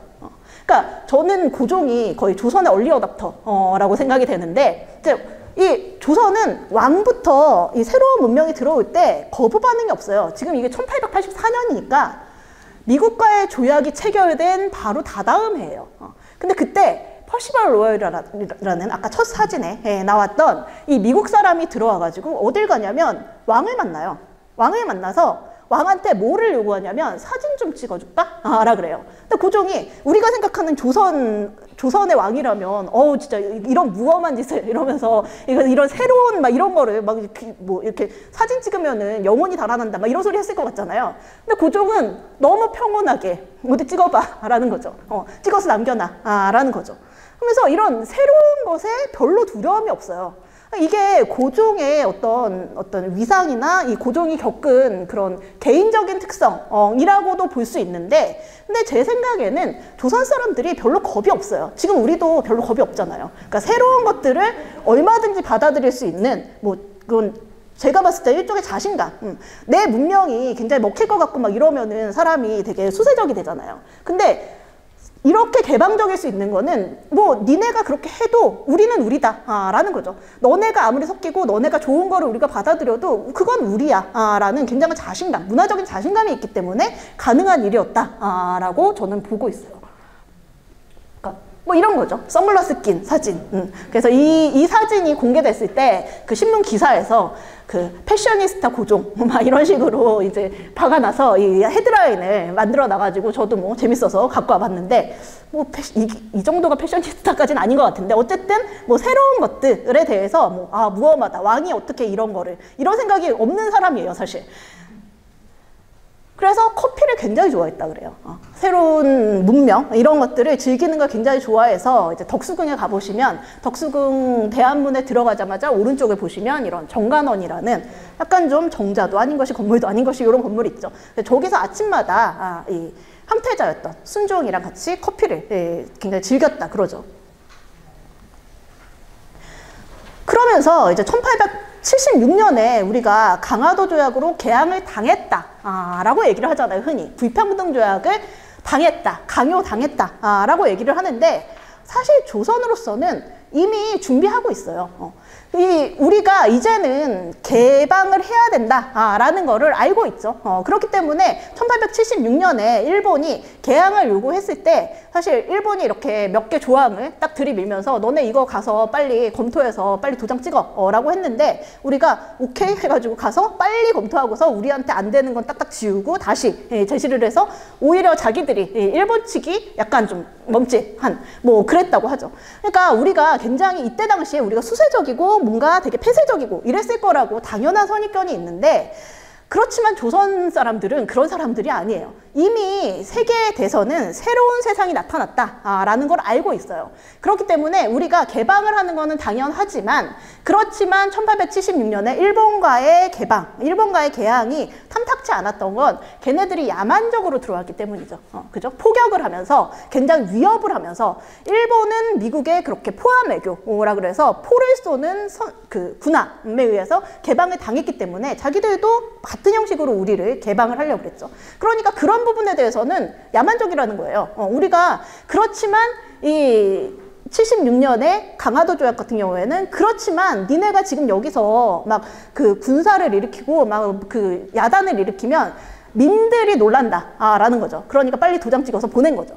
그리고 난 다음에 본격적으로는 1880년에 수신사를 보내고 1876년에 바로 수신사를 일본으로 보내서 너네 어떻게 지금 서양 문명을 받아들이고 있니? 라는 걸 조사하고 그 80년에도 보내고 그리고 81년에는 정부의 젊은 아주 엘리트 집단을 보내서 조사시찰단으로 가서 다 파악해가지고 조사를 해서 들어오죠.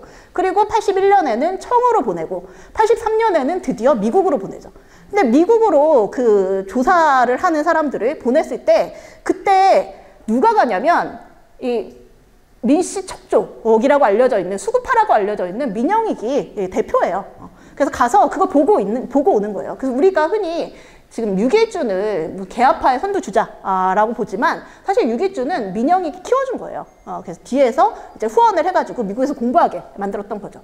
그러면서 이제 미국에 가가지고 민영익이 미국의 대통령이랑 지금 접견을 하는 거예요. 근데 미국 대통령은 이렇게 손을 내밀면서 서양식으로 악수를 하려고 그러는데 우리는 서양의 왕이잖아요. 그러니까 우리식의 매너로 큰절을 하고 있는 요게 굉장히 흥미롭다 그래가지고 지금 이 뉴스페이퍼라는 잡지에 나온 거죠. 당시에 이렇게 우리와 그들의 만남에서 사실 첫 만남은 별로였지만 산뜻하지 않았지만 뭐 그 이후에 어땠냐, 우리의 태도가 어땠냐, 지금 그 말씀을 드리고 있어요. 우리의 태도는 사실 오케이인 거예요. 새로운 거, 너네가 새로운 거, 우리한테 없는 거, 그거 갖고 있다면 우리가 적극적으로 한번 받아들여 봐야지 라는 입장인 거죠. 그래서 우리가 흔히 고종에 대해서 좀 뭐랄까요, 가지고 있는 강한 이미지가 있어요. 부정적인 이미지죠. 뭐 당연해요. 고종은 나라를 이제 일본한테 망했기 때문에, 고종대에 망했기 때문에 당연히 그 책임을 져야 되는 거는 맞아요.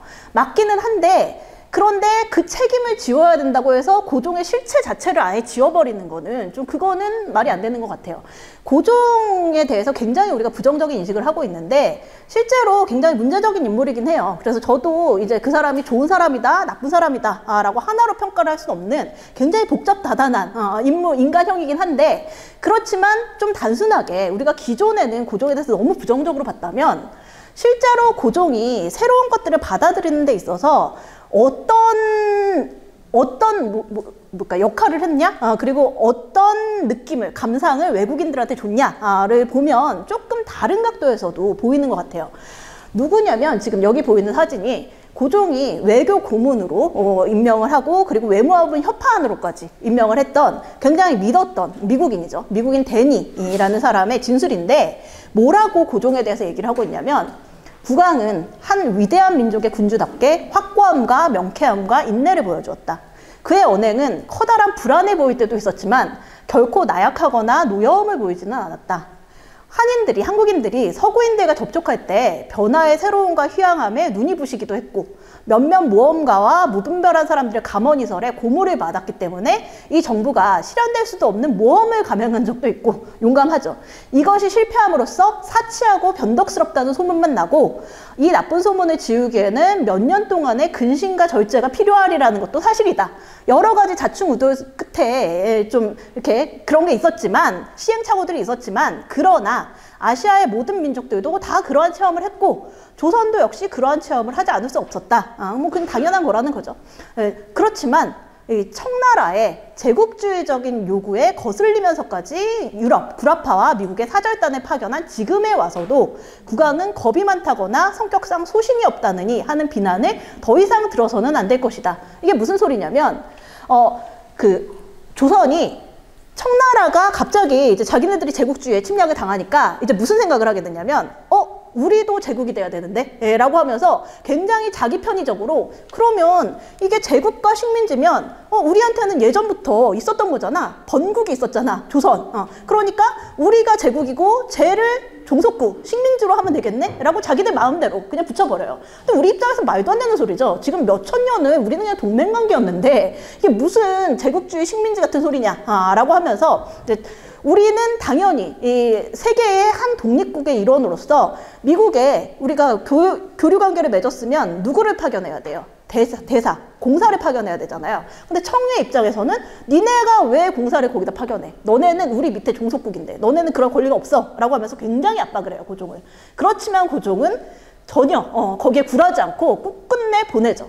그러면서 박정양이 초대 미국 공사로 가고 뭐 이렇게 되는데 그래서 거기서도 버텨요. 계속 버티는데 하여튼 그거를 가지고 굉장히 용감하다라고 얘기를 하는 거예요. 그러니까 고종이 여러 가지 측면으로 평가를 받을 수 있지만 저는 이런 측면은 굉장히 대단하다고 생각해요. 정말 굉장한 위협을 받고 있는 상황에서도 우리가 독립국, 자주국으로서 세계에 나가야 될 때는 굉장히 자기가 위험함에도 불구하고 계속해서 시도를 하거든요. 그러니까 그게 뭐 개인적으로 자기의 위신상의 문제였든 아니면 국가를 위하는 마음이었든 뭐 그건 여러 가지 해석이 있을 수 있지만 어쨌든 우리가 생각하는 것처럼 고종이 나약해서 나라를 잃어버리고 뭐 그런 부분은 아니었다라는 게 이 외국인의 기록에서도 보이죠.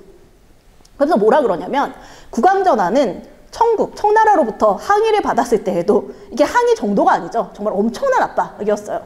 근데도 조용히 품위를 지킴으로써 중요한 문제에서 훌륭한 처신을 보여주었으며 사절 파견에 관한 반대 의견을 듣고서도 이에 조심스럽게 대응하여 국제법은 물론 조약으로 명시된 바와 같은 권리에 따라서 각 공사들로 하여금 임지로 떠나도록 명령했다.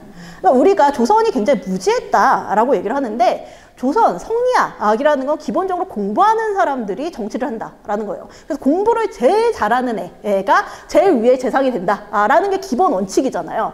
그렇기 때문에 조선은 언제나 새로운 국제관계에 있어서도 쟤네들이 어떤 거지? 새로운 국제법이 어떤 거지? 계속해서 공부를 하고 그걸 축적을 시키고 그 정리를 하고 같이 공유를 해요. 그렇기 때문에 인간이면 법이 있는데 그 법률을 어기는 건 인간이 아니다 라는 거죠. 그래서 국제법상으로도 굉장히 그런 것들을 조심해서 다가가는 게 지금 여기에서도 나타나죠. 그러면서 이제 서양인들이 막 물밀듯 들어오기 시작하는 거죠. 그래서 1903년에 정동의 지도예요. 지금 보면 공사관들이 곳곳에 들어서 있죠. 여기 노란색으로 돼 있는 곳들이 공사관들인데 공사관들이 지금 곳곳에 들어서 있으면서 이제 서양인들이 들어오기 시작을 해요. 그래서 정동이 거의 외국인 거리가 되는 거죠. 그러면서 이제 이런 사진들이 찍히기 시작하는 거예요. 조선이 서양 각국이랑 외교 관계를 맺으면서 서양의 외교관, 정부 고문으로 또 막 고용을 하죠. 그러면서 새로운 정책들을 하죠. 그래서 외국인 교사들을 고용을 해서 뭐 외국어도 가르치고 여러 가지 신문물 교육들을 하는 거죠. 그런 서양인들이 한성, 서울에 들어오기 시작해요. 그러면서 정동 일대에 아까 지도에서 봤던 것처럼 공사관 지역이 만들어지고 그러면서 이제 정동에 덕수궁이 있잖아요. 그러니까 자기 옆에 그 공사관들을 끼고 있는 거예요, 고종이. 그러면서 이제 이렇게 들어왔으니까 외국인들이 들어왔으니까 그 나라 복식 같은 거 한 번씩 해보잖아요. 그러니까 저렇게 한복 입고 이 곰방대 물고 저렇게 사진을 찍은 뭐 저런 사진들이 남아있죠. 그러면서 파란 눈의 사람들이랑 정말로 본격적인 만남. 이제는 교류죠. 서로 대응이 아니라, 서로 대항이 아니라 실제로 교류가 1880년대부터는 시작이 되는 거예요.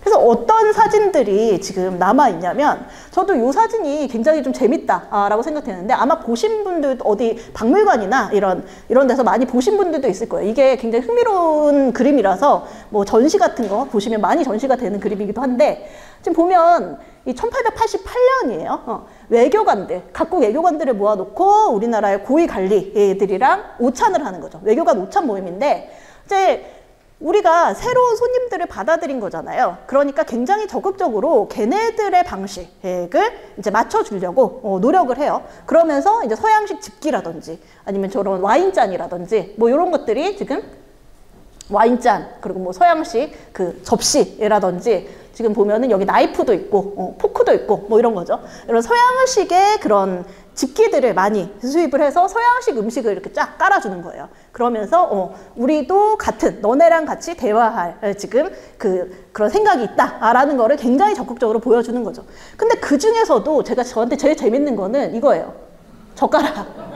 그러니까 우리는 이 남의 거를 받아들였다고 해서 그냥 그걸 그대로 따라야 된다고 생각 자체가 없는 사람들 같아요. 그냥 쟤네가 괜찮은 거 있으면 그거 하고 우리가 괜찮은 거 있으면 우리한테 편하게는 남겨놔야지 하니까 지금도 사실 우리가 뭐 양식집 가면은 이런 식의 세팅이 많이 있잖아요. 근데 이게 서양의 방식으로는 말이 안 되는 거예요. 뭐 숟가락은 있구나. 근데 젓가락이 막 저기 껴있는 건 말이 안 되는 건데, 이때나 지금이나 마찬가지로 우리는 뭐 굉장히 고루하다라고 조선시대를 생각을 하는데, 사실 이런 격식을 파괴하는 거에 그닥 실제적으로는 크게 뭐 이렇게 두려움이 없다라는 거죠. 필요하면 한다라는 거예요.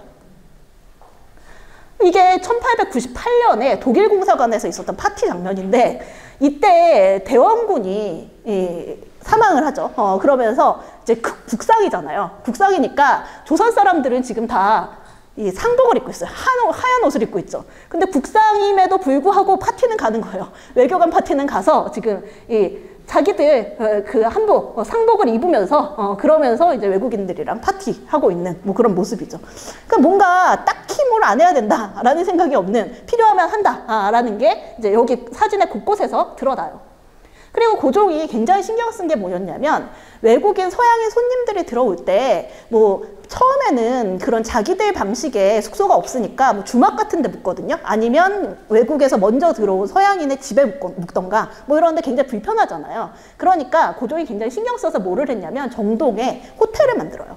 호텔을 만들어서 이 손탁 호텔이라는, 지금은 이제 흔적이 없는데 터만 있는데 손탁 호텔을 이렇게 번듯하게 만들어 놓는 거죠. 그러면서 이제 여기서 서양식으로 로비 라운지죠. 로비 라운지로 1층에는 식당을 만들고 로비를 만들고 2층에는 묵을 수 있는 숙소를 만들어가지고 서양식 호텔을 만들어줘요. 그래서 여기에 서양 손님들이 오면 묵을 수 있게, 그리고 서로 교류할 수 있게, 그러면 그 사람들이 들어와서 조선은 지금 우리랑 적극적으로 우리랑 교류를 하려고 노력하는구나 라는 인식이 바뀔 거잖아요. 그러니까 굉장히 열심히 뭐 준비를 하죠.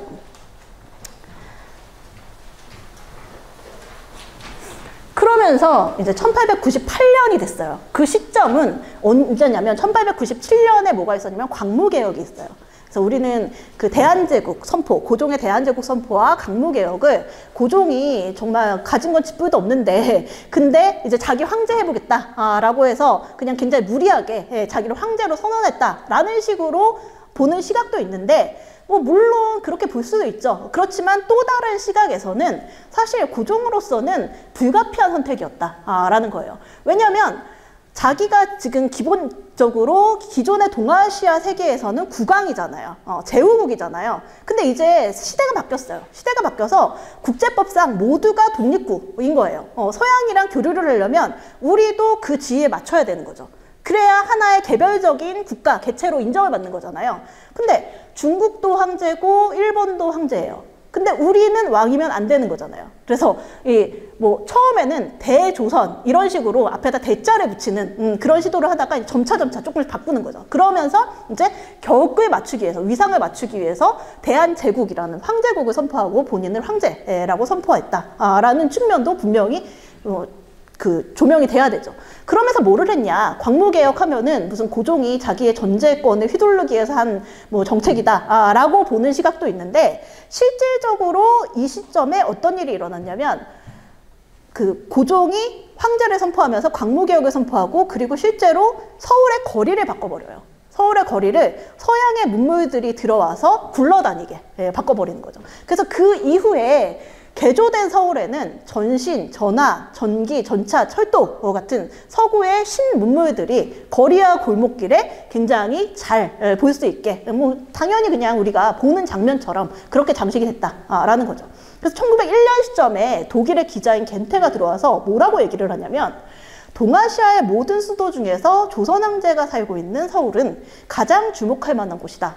토속적인 문화의 전통에 매달려 살면서도 새 시대의 발명품에 흥미를 갖고 새로운 것을 거리낌 없이 받아들이고 있고, 아시아적인 원시 상태와 서양의 진보 문명이 동시에 병행하고 있는 현상, 이런 사회 현상은 세계 어느 나라를 돌아보아도 두 번 다시 볼 수 없는 것이다 라고 평가를 하죠. 근데 저는 이 문구가 굉장히 재밌는 게, 지금도 그렇잖아요.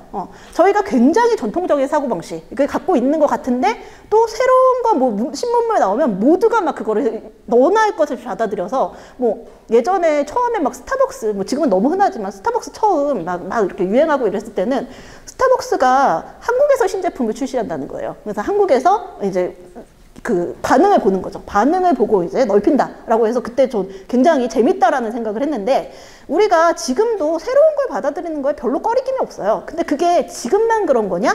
그게 아니었다라는 거죠. 우리는 원래 그래왔다라는 거죠.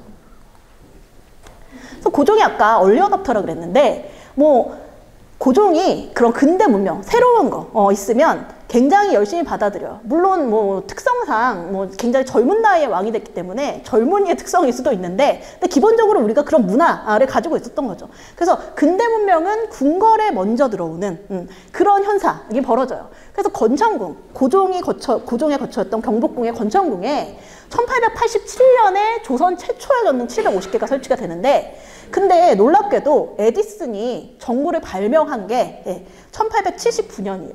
그러니까 10년이 안 된 거예요. 그러니까 상품화가 되기 전이 79년에 발명한 건데, 그거를 가지고 들어와가지고 경복궁에 쫙 켜놓은 거예요. 그러니까 처음에는 당연히 우리가 낯설 수밖에 없어요. 그렇기 때문에 어떤 해프닝이 일어났다 그러냐면, 지금 경복궁 향원정에 저렇게 가로등이 이렇게 있는 거잖아요. 근데 여기가 물이잖아요. 물이니까 우리가 그때까지는 전기가 어떤지 이 속성을 잘 모르니까 뭔가 잘못 전기를 끼웠나 봐요. 그래가지고 이 물에 전류가 흘러가지고 그 향원정에 있던 물고기들이 이렇게 둥둥 떠서 떠올랐다는 해프닝도 있었는데, 뭐 그거는 처음이니까 당연하겠죠. 근데 어쨌든 굉장히 우리는 이 고종, 왕부터 새로운 거를 받아들이는데 뭐 서슴지 않았다라는 거죠. 그리고 지금 여기 보면 이 남대문로에 전차가 이렇게 달리고 있어요. 그리고 전봇대가 쫙 서 있죠. 전차가 있으려면 전봇대가 있어야 되니까 전선이 쫙 있고. 근데 이게 1899년에 개통이 돼요. 근데 1899년이면 뭔가 좀 늦은 거 아니야? 싶지만 사실 동양에서 두 번째였어요. 그때는 중국에도 없었던. 그때는 교토가 제일 처음에 전차를 개통을 했고, 그 다음에 이제 서울에 개통이 된 거죠. 그러니까 우리가 굉장히 뭐 되게 늦어가지고, 일본보다 뭐가 되게 늦어가지고 일본에 침략을 당했다라고 생각하기 쉽지만, 우리는 근대화를 할 능력이 없어서 뭐 일본이 들어와서 우리 근대화를 시켜줬다라고 생각하는 시각도 많이 있지만, 그렇지만 실제로 상황을 보면 사실 일본이 들어오기 전에 우리는 굉장히 빠르게, 그리고 굉장히 자신감 있게 나가요. 그래서 저는 이제 자료들을 보고 있으면 굉장히 재밌는 부분이 뭐냐면, 아까 1881년에 조사시처였다니 일본에 갔다 그랬잖아요. 정부의 가장 엘리트 집단 젊은이들이 일본에 가서 일본이 어떤 식으로 변화하고 있는지를 파악을 해서 각각 자기들이 하나씩 품목을 정해요. 뭐 법무부면 법무부, 뭐 농산부면 농산부, 이렇게 해서 품목을 정해가지고 그 자료를 조사해가지고 와서 보고서를 써놓는데, 그게 지금도 서울대 규장각에 자료가 남아있죠. 그럼 그 자료들을 보면 일본이 얼마 만에 이렇게 변했냐? 메이지 유신 이후에 굉장히 짧은 시간에 이렇게 변했다. 그러면 우리는 당연히 할 수 있겠네? 라는 그 엄청난 자신감이에요. 뭐 일본이 했는데 우리는 지금 보면은 그 자신감이 굉장히 놀랍지만, 사실 그때 당시에 조선인으로서 봤을 때는 뭐 우리가 당연히 더 잘할 거 아니야? 라는 생각이 있을 수 있게 당연하죠. 언제나 우리는 문명국이었다 라는 인식이 있으니까요. 그러니까 이런 식으로 굉장히 빨리 받아들이는데 뭐 서슴이 없고, 그리고 실제로도 성과를 내는 거죠. 그래서 뭐 이런 사진들이 남아있죠. 뭐 지금 보면 굉장히 클래식한 그런 장면인데, 근데 사실 우리가 조선시대 여성 하면은 막 이런 거는 가까이도 못 갈 것 같잖아요. 근데 쓰개치마를 입은 굉장히 이렇게 그 모든 것을 가린 그런 여성분이 저기에 그냥 당당하게 앉아 있어요. 그러니까 뭐 이게 남녀노소를 가리지 않고 지금 여기는 어린이가 이렇게 매달려 있는 거죠. 굉장히 위험해 보이긴 하는데 뭐 그때와 지금의 그런 위험의 관념이 좀 달랐으니까요. 그러니까 뭐 이런 식으로 다들 그냥 새로운 것들을 누리는 거예요. 그래서 우리는 이런 식으로 세계와의 만남에 대해서 굉장히 적극적으로 대응을 해요. 그리고 난 다음에 이제 더 적극적으로 뭐를 하냐면, 이제 보니까 새로운 세상을 만났으니까 이제 뭐를 해야 돼요? 다른 나라들이 무지하잖아요. 우리에 대해서. 우리에 대해서 무지한 거는 너무나 그냥 객관적인 사실이니까 고종 정부가, 당시에 조선 정부가 뭐를 하냐면, 그러면 무지하니까 알려줘야겠네 라고 생각을 해요. 그러면서 뭐를 하냐면 굉장히 적극적으로 세계 박람회에 우리가 나가요. 나가서 우리는 어떤 사람들이다, 우리는 어떤 문화를 갖고 있다 라는 걸 보여주죠. 그래서 요게 1900년에 있었던 파리에서 있었던 파리 박람회의 조선관, 한국관의 사진이에요. 당시는 대한제국이니까 한국관이겠죠. 한국관의 사진이에요. 이게 뭐를 본딴 거냐면 이 경복궁의 근정전을 본따서 파리에다가 이렇게 지어놓은 거예요. 한국관으로. 그러니까 이거 보고 우리가 이래 라는 거. 당시에 이 장인들이 같이 따라갔대요. 장인들이 같이 따라가서 저렇게 이렇게 마무리하고 뭐 이랬던 거죠. 거기에 있는 사람들이랑 같이 협업을 했겠죠. 그러면서 이렇게 지어놓고서 이제 우리를 선전을 하는 뭐 그런 기회로 삼는데, 1900년 시점이잖아요. 근데 1900년 시점까지도 사실 한국에 대해서 무지해요. 서양 세력들은.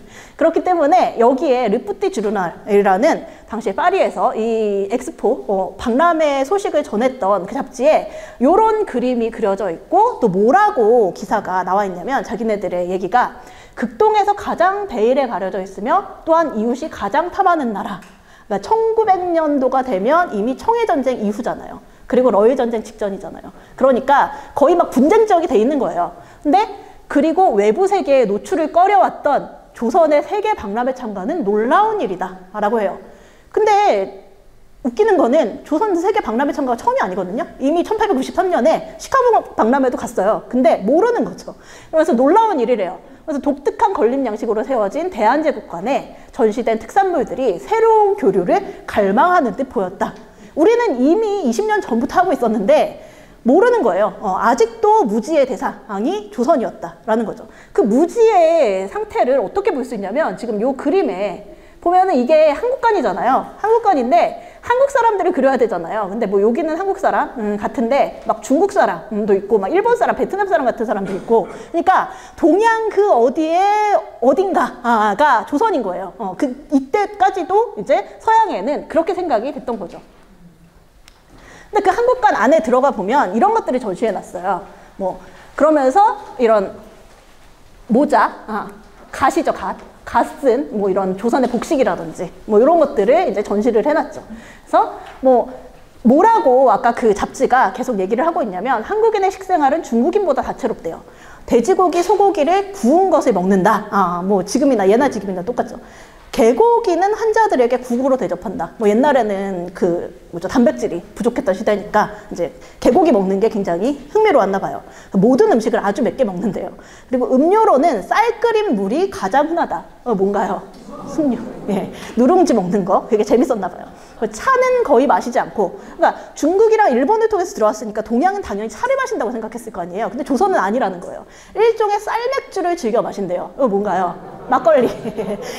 예나 지금이나 술 참 좋아했어요. 우유를 절대로 마시지 않는데요. 그래서 우리나라 사람들이 옛날부터 우유를 안 마셔서 유당불내증이 굉장히 많잖아요. 그래서 그 우유 마시면 속 거북하고 이런 비율이 굉장히 높은데, 뭐 이때부터 마찬가지였나 봐요. 그러면서 항상 외국인들이 굉장히 주목하는 점이 뭐냐면 모자, 갓이에요. 저게 너무 재밌나 봐요. 너무 신기하고 재밌나 봐요. 그래서 저 모자에 대해서도 여기서 이제 특징적으로 얘기를 해놨죠. 우리가 세계에 우리를 소개하기 위해서 어떤 것들이 진열을 해놨냐? 경복궁 군정전 자체를 거기다가 지어놓고, 그리고 뭐 청아백자라든지 옛날 화폐라든지 한지, 붓, 뭐 나전칠기, 병풍, 악기들, 뭐 무기, 의복, 담뱃대, 장신구, 뭐 농산물까지, 그리고 팔만대장경, 삼국사기, 직지신경, 이런 목판, 금속활자, 인쇄물. 우리는 이걸 빼놓을 수 없잖아요. 지식국가이기 때문에 이런 것들을 다 전시를 해놓은 거죠. 그렇지만 서양의 시각은 무지예요. 조선에 대해서, 대한제국에 대해서 여전히 무지하죠. 그러면서 자기들의 시각에서 절대 벗어나질 않고 그 편견이 아직도 공고한 게 어디서도 볼 수 있냐면, 지금 요 그림이 그 고조왕제 어진이에요. 그래서 휴버트 보스라는 서양 화가가 그린 그림인데, 근데 이거를 그려가서 전시를 한다 라고 했을 때 뭐 고종 입장에서는 뭐 그냥 괜찮다, 하라 그러죠. 그랬는데 그걸 어디다가 전시를 해놨냐면, 미국관 중에 인종전시 부분에다가 우리나라 국왕 그림을 거기다 전시를 해놓은 거예요. 그러니까 너무 매너가 없는 거죠. 서양인들이 정말 매너가 없는, 그래서 서양의 눈에 비친 한국은 그냥 야만이라는 거예요. 그게 정말 절대 그 공고한 편견이 안 깨지고 있는. 그래서 저는 지금도 과연 그게 완전히 깨졌을까 싶어요. 그러니까 그렇지만 우리가 그 시각에 계속 휘둘리지 않고 우리 스스로 계속 너네가 그때 우리한테 야만적인 짓을 했어. 야만적인 짓을 하는 쪽이 야만이지 가만히 평화롭게 있는 쪽이 야만이 아니야. 라는 얘기를 계속해서 알려줘야겠죠. 그러면서 저는 우리가 문명이라는 생각이 어디서 드냐면, 이 박람회라는 어떤 행사를 보는 우리의 시각이 굉장히 문명적인 것 같아요. 여기에 뭐라고 돼 있냐면, 이게 1884년에 한성순보라는 신문이 있죠. 그 개화신문에 나타나 있는 박람회에 대한 기사예요. 근데 뭐라고 서술을 하고 있냐면, 박람회 목표가 각 국가 우호를 돈독히 하고 능력 있는 인재를 고무시키고 각 국가와 국민의 침묵을 도모하여 서로 헐뜯고 비방하는 풍조를 영원히 그치게 해서 각각 부강을 누리게 하기 위함이다 라고 박람회의 목표를 얘기를 해요. 그러니까 우리가 바라보는 박람회라는 공간은 상호 존중을 통한 공동 번영이라는 거죠. 이게 문명이 아니면 어떤 게 문명인지 뭐 저는 질문을 하고 싶어요. 근데 이게 어떤 시각에서 보면, 와, 정말 서세 동점에 그렇게 극악한 제국주의 시대에 한가한 타령이네, 순진한 발상이네 라고 생각할 수 있어요. 어떻게 저런 순진한 소리를 해? 라고 생각할 수 있지만, 조선이 뭘 몰라서 저런 소리를 한 게 아니에요. 조선은 이미 1881년에 일본에 조사시찰단으로 갔을 때부터 이제 일본이 데리고 다녀요. 박람회가 이런 거다 라고 하면서 일본에서 이렇게 열리는 박람회를 데리고 다니는데, 거기에 조선 물품들이 이렇게 전시가 돼 있는데, 그 조사시찰단 일원이었던 이현영이 뭐라고 써놨냐면, 얘네들이 조선의 질 낮은 물품만 골라서 진열해놨네. 그 의도가 괴이하다. 괘씸한 거죠. 그러니까 박람회가 뭔지 정확하게 파악을 하고 있어요. 박람회에서 어떤 물품들이 보이냐에 따라서 국가의 질, 국가의 위상, 이런 것들이 그 인식이 된다라는 걸 정확하게 파악을 하고 있지만 그래도 우리의 정체성은 저거다라는 거예요. 그래서 아까 1900년에 처음 나간 게 아니에요. 1893년에 미국의 시카고 콜롬비아 박람회 때 엄청 적극적으로 참여를 해요. 그래서 그때는 어떤 일들이 있었냐면, 93년에 박람회가 있는데 91년부터 박람국 특파위원이 서울에 와요. 서울에 와서 왕을 만나고 싶다라고 하니까 즉시 접견을 해요. 즉시 접견해서 궁궐을 다 보여줘요. 서양 미국 사람한테 궁궐을 다 보여주고, 그리고 92년에 그 다음에 또 박람회 위원이 입궁을 했을 때는 이제 박람회장 사진을 명성황후랑 고종이랑 둘한테 다 보여줬대요. 그러니까 막 되게 관심을 갖고서 뭐 이렇구나라고 하고 정부에서 대대적으로 지원을 해주는 거죠. 그러면서 이제 그때 그 박람회, 시카고 박람회에 갔던 사람이 저 지금 제일 가운데 앉아있는 정경원이라는 분이에요. 근데 저 정경원이라는 사람이 뭐라고 기록을 남겼냐면, 당시에 재주와 지혜를 서로 권려하여 시샘과 꺼리는 분위기를 얻게 하고 박람회에서 관람해서 서로 배우고 진보하면 천하 각국의 기기 물품이 모두 발전할 것이다 라고 해요. 아까 84년 단계의 한성순보에서 했던 인식이 그대로 들어가 있어요. 그러니까 이거는 우리가 생각하는 어떤 사물을 바라볼 때, 행사를 바라볼 때 우리의 기본적인 정체성이다 라고 할 수가 있죠. 그러니까 여기에서 사실 우리가 거기 가면 정말 삐까뻔쩍 했을 거 아니에요. 조선이 봤을 때 그때 서양의 신문물이 얼마나, 미국이 얼마나 삐까뻔쩍 했겠어요. 그런데 그걸 보고서 정말 요만큼도 주눅이 안 든 느낌이에요. 그 글을 보고 있으면 일단 기본적으로 우리가 거기 갔을 때 시각이 내가 부족한데 이렇게 부족한 조선이 우월한 서양에 따라간다. 이런 시각이 전혀 아니에요. 그리고 문명 간에 이게 경쟁하는 자리가 아니다라는 거죠. 경쟁을 통해서 우열을 나누는 게 아니다. 근데 사실 이 시각이 거의 그때 서양 그리고 일본도 마찬가지죠. 기본적인 시각이었죠. 제국주의 시대의 강풍의 기본적인 시각이었는데 우리는 별로 저런 거에 휘둘리지 않았다라는 게 굉장히 좀 놀라운 지점인 것 같아요. 그러니까 우리 거에 대한 믿음의 바탕 위에서 상호 교류와 나눈다라는 관점, 그리고 존중과 우호 속에서 우리가 상호 발전할 수 있다. 그리고 그걸 구현하는 장소가 박람회장이다 라는 인식이 굉장히 대단하다고 할 수 있죠. 그래서 뭐 이 당시에 이 시카고 박람회 조선관의 모습이에요. 뭐 조선관을 자리를 줘도 굉장히 막 조그맣게 주고 뭐 제대로 취급도 안 해줬죠. 근데 뭐 나름대로 우리 것들을 열심히 여기다가 채워놓은 거예요. 근데 이때 이 박람회 가서 조선관을 전시를 본 사람이 또 한 명 있어요. 유명한 사람, 윤치호. 윤치호가 당시에 미국에서 거주하고 있었기 때문에 또 윤치호의 입장은 되게 조선이 약간 좀 부끄럽다라는 입장이에요. 사람마다 여러 가지 시각이 있을 거기 때문에 윤치호는 그런 입장이었죠. 그러면서 서양 문명이 정말 대단한데 조선은 왜 제대로 못하냐라는 뭐 안타까운 심정이기도 했을 거고요. 근데 이제 그러면서도 이제 조선이 계속 밟히니까 또 굳이 가서 봐요. 근데 아까 그 정경원 같은 경우에는 윤치호가 거의 역적 같은 거잖아요. 개화파 역적 같은 거니까 이제 와도 별로 취급도 안 해주죠. 사이가 굉장히 안 좋아요. 그런데 이제 윤치호는 저걸 보고서 뭐라고 감상을 남기냐면 윤치호 일기가 있죠. 그 부족함에 부끄러웠대요. 그런데 이제 우리는 윤치호의 시각만 알고 있는데 실제로 거기에 가서 참여해서 주체가 됐던 정경원의 시각은 뭐냐면 급한 서양 문물의 도입이 실패한다면 이원이 고갈되고 백성이 지탱할 수가 없을 거다. 그리고 이것을 염려해서 함부로 서양법을 채택하거나 서양 풍속을 따르지 않으며 미국이 어떻게 되는지 형세를 관찰하면서 우리는 천천히 갈 거다 라고 해요. 굉장히 신중한 모습이죠. 거침없이 받아들여도 되는 건 받아들이는데 실제로 많은 것들을 바꾸는 것에 대해서는 우리는 신중하게 나가야 된다라는 거예요. 우리가 급하다고 막 가다가는 체한다라는 거죠. 굉장히 확고한 입장. 조선은 조선의 속도가 있다라는 인식을 가지고 있어요. 그래서 조선 대한제국이 이렇게 박람회에 참여를 하는데 왜 그랬냐? 한국을 당시에 세계에 소개를 해야 될 필요가 있었던 거죠. 뭐 시카고 같은 경우에는 46개국, 2,700만이 관람을 했어요. 파리 같은 경우에는 40개국에 5천만이 관람을 했으니까 여기 한번 나가면 인지도가 확 높아지는 거예요. 그렇기 때문에 당연히 열심히 갔어야 됐고, 그리고 실제적으로도 왜 그렇게 어려운데 돈도 없으면서 갔냐? 라고도 할 수 있는데 뭐 이것만도 세계에 소개하는 것만도 굉장히 중요한 일이었지만 외교적으로 당시에 실리가 있었죠. 1880년대 후반에 청이 계속 자기네들을 종속관계를 압박을 하면서 미국에 공사 파견 못하게 하고 뭐 이랬던 거죠. 그거 방해하고 뭐 이러니까 이제 시카고에는 은근슬쩍 공사 대리를 슬쩍 데리고 가서 파견을 시켜놔요. 그러면서 그런 실질적인 그 극렬한 외교 갈등 속에서 어떻게 은근슬쩍 넘어가 보는 그런 실리를 추구를 하는 거죠. 1890년대 후반은 이제 대한제국 선포 이후잖아요. 그러면 강무개혁이 진행되고 있었던 그런 시대인데 이제 뭐 청일전쟁이 있고 뭐 이렇지만 이제 일본이 러시아에 견제를 당하고 뭐 이러면서 잠깐 대한제국의 힘의 공백 상태가 벌어져요. 그래서 우리가 어떤 간섭을 받지 않고 외국의 간섭을 받지 않고 우리 스스로 뭔가를 할 수 있는 그런 기회가 생겼는데 그때 우리랑 약간 이 이득이 떨어져 있는 프랑스랑 좀 프랑스의 영향력을 좀 이용하면 좋지 않을까라는 외교적인 실리도 당시에 있었죠.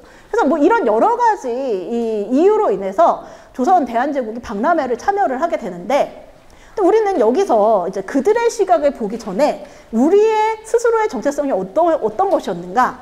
그러니까 여기서 알 수 있는 거는 조선은 너무나 문화적인 자신감에 충만했던 그런 사회였다라는 거예요. 그럼 뭐 당연히 그럴 수밖에 없었고, 근데 우리가 조선이 굉장히 좀 찌질했다, 우울했다라고 생각하는 거는 어떻게 보면 우리 안에 있는 그들의 시각이 아닐까, 우리가 그들의 시각을 그냥 그대로 받아들이고 있는 게 아닐까라는 생각이 들어요. 그렇지만 우리의 문화적 자신감에도 불구하고 시대가 그런 시대였죠. 제국주의 시대가 사실 뭐 저는 우리가 되게 못나서 제국주의에 피해를 입었다라고 생각하지 않는 입장인데, 왜냐하면 제가 어떤 길을 가다가 강도를 당했다 그래서 제가 못나서 강도를 당한 건 아니잖아요.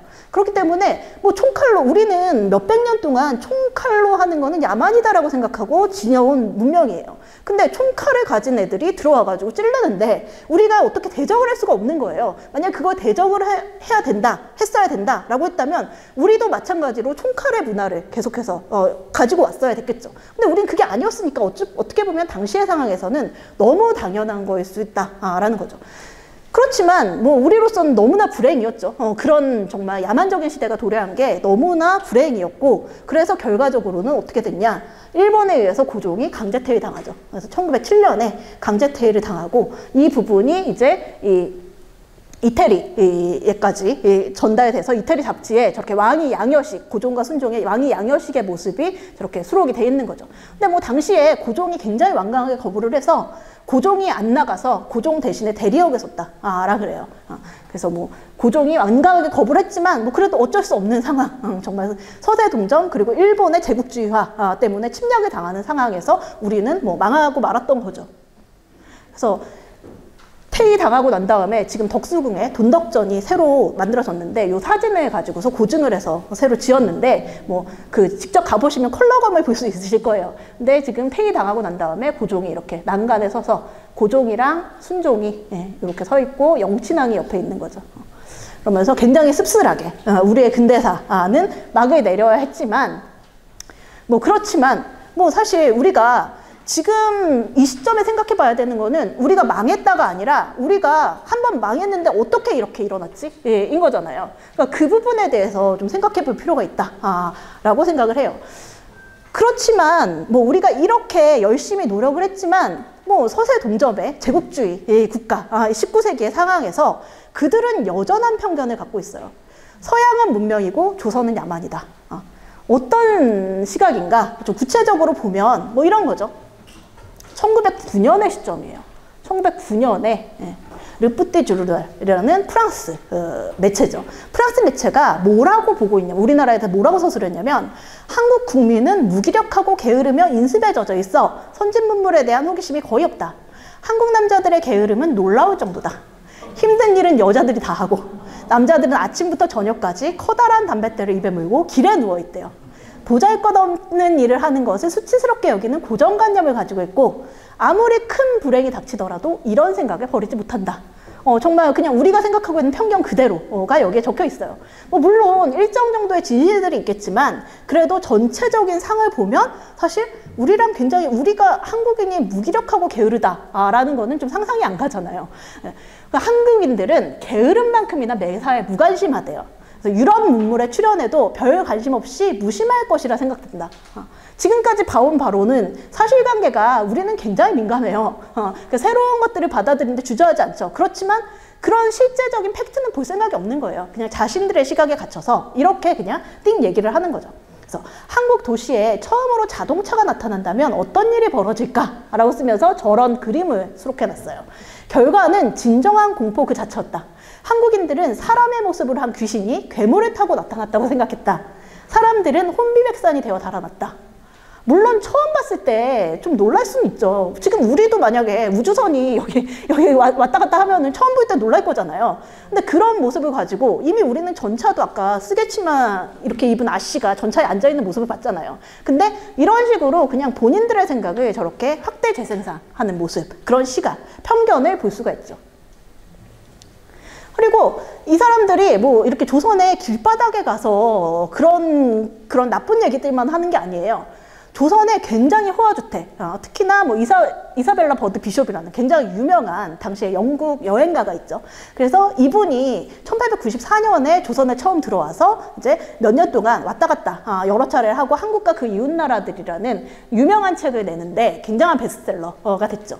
근데 이분이 그래도 당시에 나름 여성이라서 약간 좀 다양성에 대한 어떤 인지가 있었던 뭐 그런 측면이 있음에도 불구하고 그럼에도 불구하고 뭐라고 얘기를 하냐면 이제 외국인이 왔으니까 당시에 굉장히 열심히 잘 접대를 한 거예요. 조선 사람들이. 그래서 어디 데리고 갔냐면 여주. 여주는 어디예요? 명성황후 고향이잖아요. 그러니까 명성황후 친척들이 있는 거예요. 그러니까 굉장히 대갓집이죠.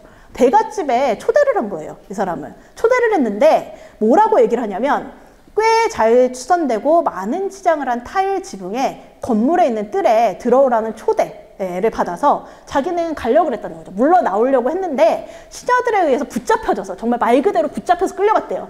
그래서 여자들만의 뜰을 가로질러 부인들의 방으로 끌려갔대요. 나는 약 40여 명의 나이 든 여자들한테 둘러싸였는데 모두가 축제옷같이 화려하게 장식을 하고 있었대요. 대갓집이니까. 그렇겠죠.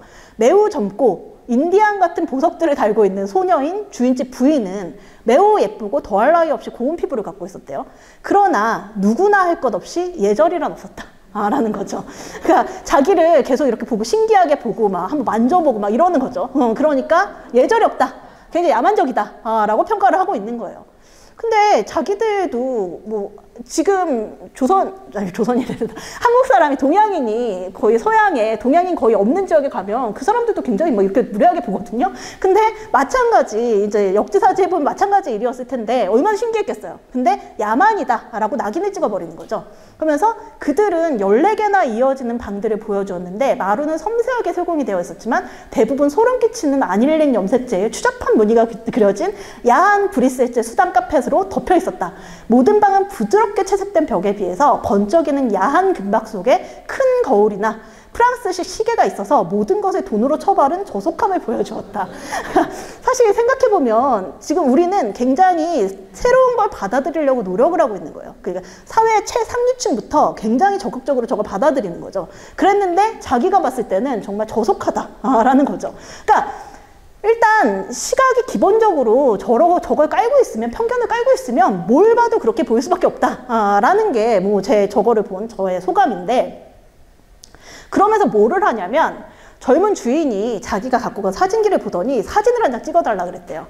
그러니까 사진 찍고 막 이런 거 좋아하는 거예요. 그래서 우리는 별 수 없이 카메라를 들고 모여든 군중들을 피해서 집 뒤쪽으로 물러갔는데 군중들은 시시각각 더 불손하고 무질서해져만 갔다. 난 주인에게 한국 사람의 입에는 어울리지 않는 외국산 시가를 전통적인 긴 장죽으로 바꾸도록 했다는 거예요.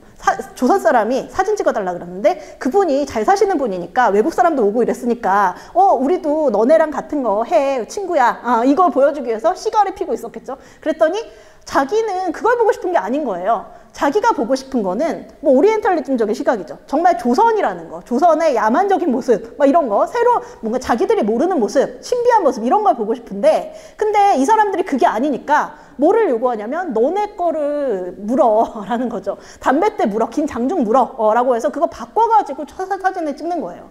그래서 뭐 프랑스식 시계, 독일식 거울, 미국산 담배, 벨벳 덮개를 깐 의자 등이 이런 일반적으로 값싸고 번지르르한 외제품에 대한 열광이 돈 있는 젊은 멋쟁이들에게 번져가고 있대요. 그래서 그리고 이런 것은 한국인의 소박한 근면성을 저속하게 타락시키고 보다 하층의 사람들에게는 분수에 넘치는 순전히 이기적인 과소비의 모범이 되고 있다. 그러니까 자기가 규정을 하는 거예요. 우리의 소비 행태나 이런 거에 대해서 너네는 우리처럼 이런 거 쓰면 안 되는데 왜 저러고 있지? 라는. 그러니까 우리 입장에서는 굉장히 빨리빨리 변화를 하면서 친구와 같이 손을 잡자 라는 제스처를 하고 있는 건데, 그거에 대해서 자기들이 생각하는 동향이 있는데 왜 그게 아니야 라고 약간 성질을 부리고 있는 거죠. 그러면서 이제 대한제국은 못생기고 불쌍한 여자들이 사는 은둔의 나라의 이미지를 서양 사람들이 굉장히 좋아해요. 그래서 뭐라 그러냐면, 이제 이거는 아까 비숍 얘기는 아니고 레슬리 위클리라는 미국 잡지에 실린 이제 한국에 방문을 했던 미국 여성의 그 기고문인데, 뭐라 그러냐면 나는 한국 여성이 세상에서 가장 매력적이지 않다고 생각한대요. 이 작은 은둔의 나라에 체류하는 동안 주요 일가 중에 하나는 예쁜 얼굴을 부지런히 찾는 것이었다. 그런데 나는 단 한 명도 찾지 못하였다. 이게 무슨 일이지?